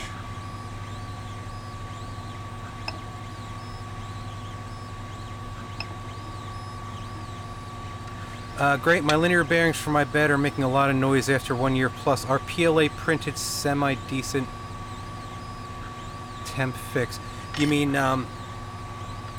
PLA printed like sleeve bearings? I've done that. If that's what you're talking about, I've done that way back in the day in the past. So yeah, the way that I would do it, and this was back when linear bearings were like super expensive and you had to do this kind of janky stuff, was to take the PLA stuff and print it so that it was just touching the four corners like that. Then I would take a piece of linear rod, like cut like that, and stick it in a drill bit, put some oil on it, and then turn it on and bzzz, kind of melt the PLA along the surface. Then pull it out, and the surface there will be like annealed a little bit, like crystallized, and then it's a bit slicker. So then just lube it up and put it on, and that's a decent temporary fix. But you know, they do swell a little bit, and so it might get tight and chatter, and eventually it'll wear out a lot quicker than bearings. But if you need something until your bearings come in the mail, like, sure. Yesterday I was building another Ender. Today I'm putting a $100 Delta printer that comes from the factory with genuine MKS 1.0. Why is it so hard for Creality to get rid of the 1284p? I know, right? I literally didn't know any, but ever since like the Sanguinalolo boards like were not popular anymore, like I didn't think anyone was going to be using those, because like a lot of times those old MCUs, they don't really come down in price because demand just drops through the floor, so they're sitting on piles of them. I guess maybe they just snatched a whole bunch of them up real cheap and that's what they're using on their boards. I have no idea, because like SEM32 processors are so much cheaper than like the Atmel stuff, the old 8-bit stuff. But yeah, it's tough to hold any kind of modern firmware with 128K.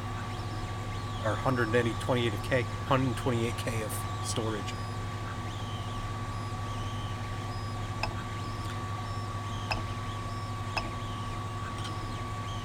I'm going to tune this a little bit slower just to see how it prints at a lower speed, if it's any different.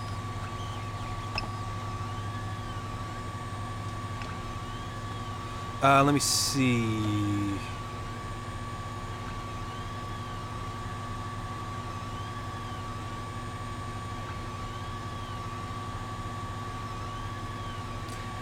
How does one determine the jerk setting for the extruder? The numbers I've seen for various Marlin config fires are all over the place. They're all over the place because it depends a lot on your extruder and your motor. Because the jerk is like the instantaneous change amount. So a lot of times, since extruders are, they're pushing much more of a load, they have a tendency, if you have like the jerk in Excel too high, that they'll skip going up. So really it's best determined experimentally, empirically, whatever. But don't start out way too high. You kind of like work it up if you want, and the only reason you would tweak that too much higher is like if you were really having problems like dialing stringing out or something like that.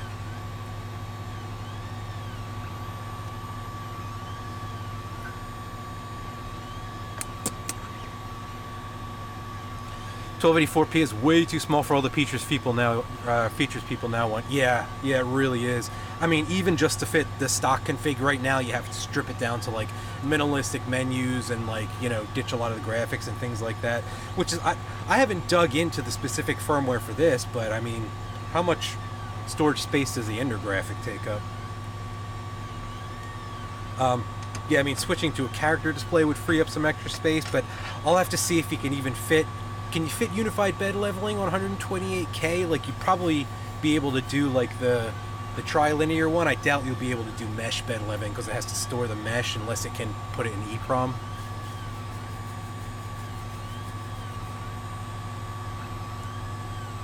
Alright, I'm going to stop this print in like a minute or so because it's only halfway done. I think it's just printing a big long column. So that's about, you know, 3 inches of print, and then we'll take a look at it. It doesn't look great, but nothing's tweaked in, and then we'll call it a day. So yeah, if you have any last questions you want to get in before the end, now's the time.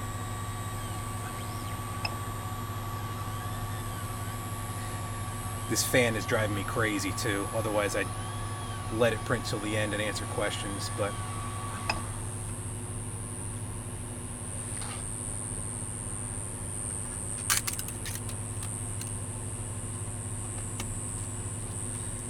yeah, you can see how, whoop, no, my camera's over there.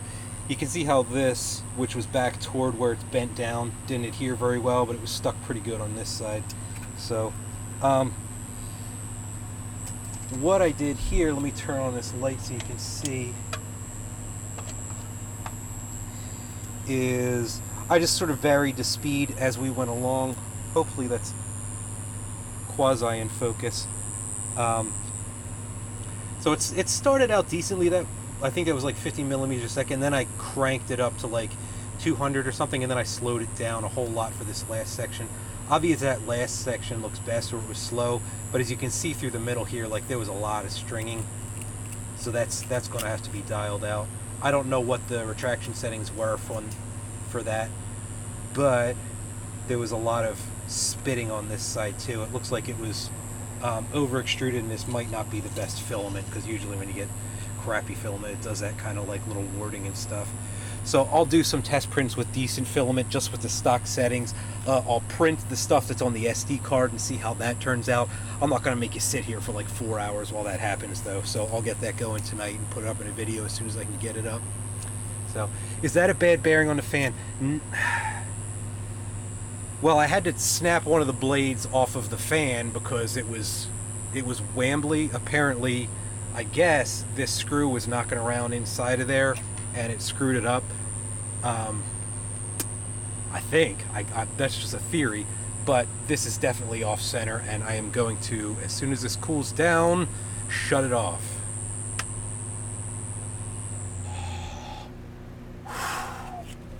Okay.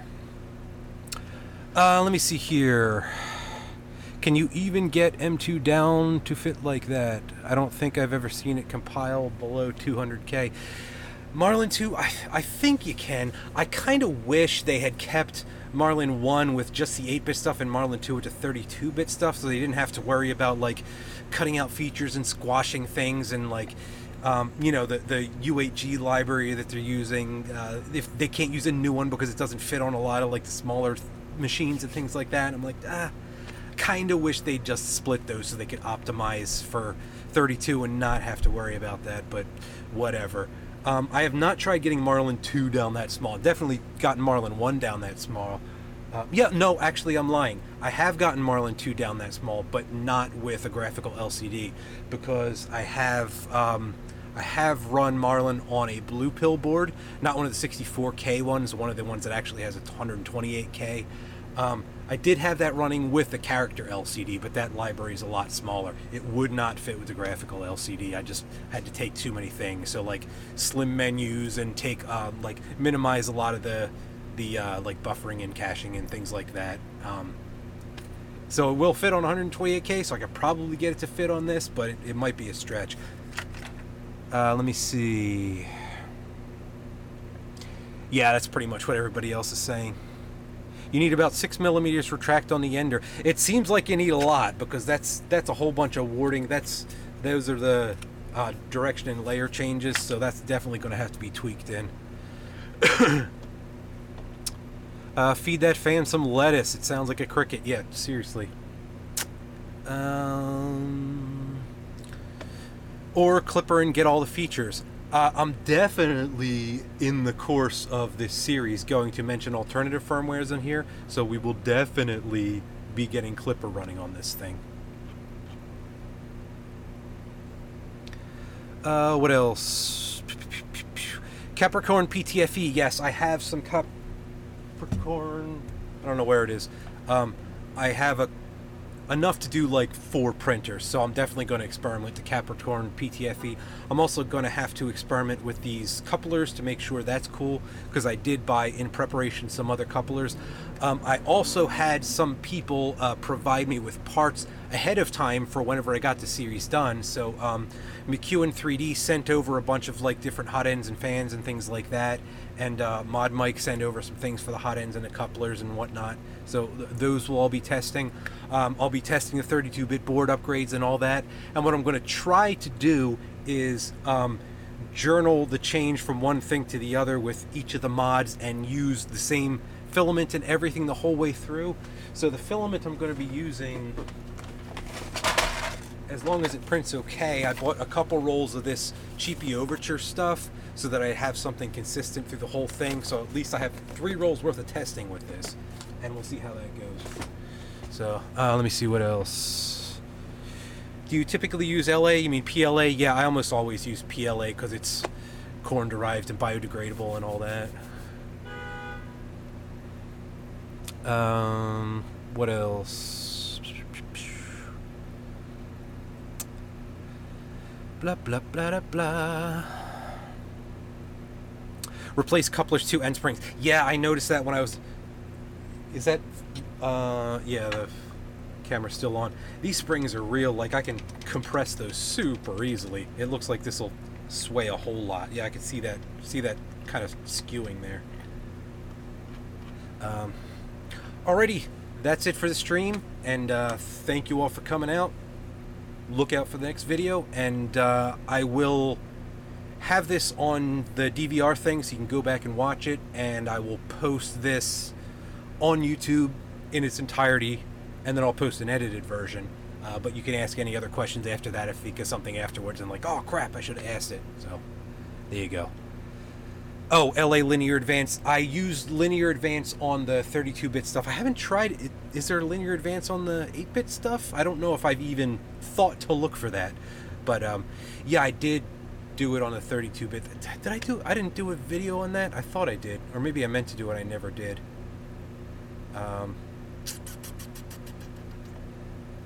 Yeah, I can't remember. But the tuning procedure on Marlon's website is pretty good. I think it's on Marlon's website where you have the grid with the lines and all that stuff. So anyway, thank you all for coming, and that's all for now. So catch you later.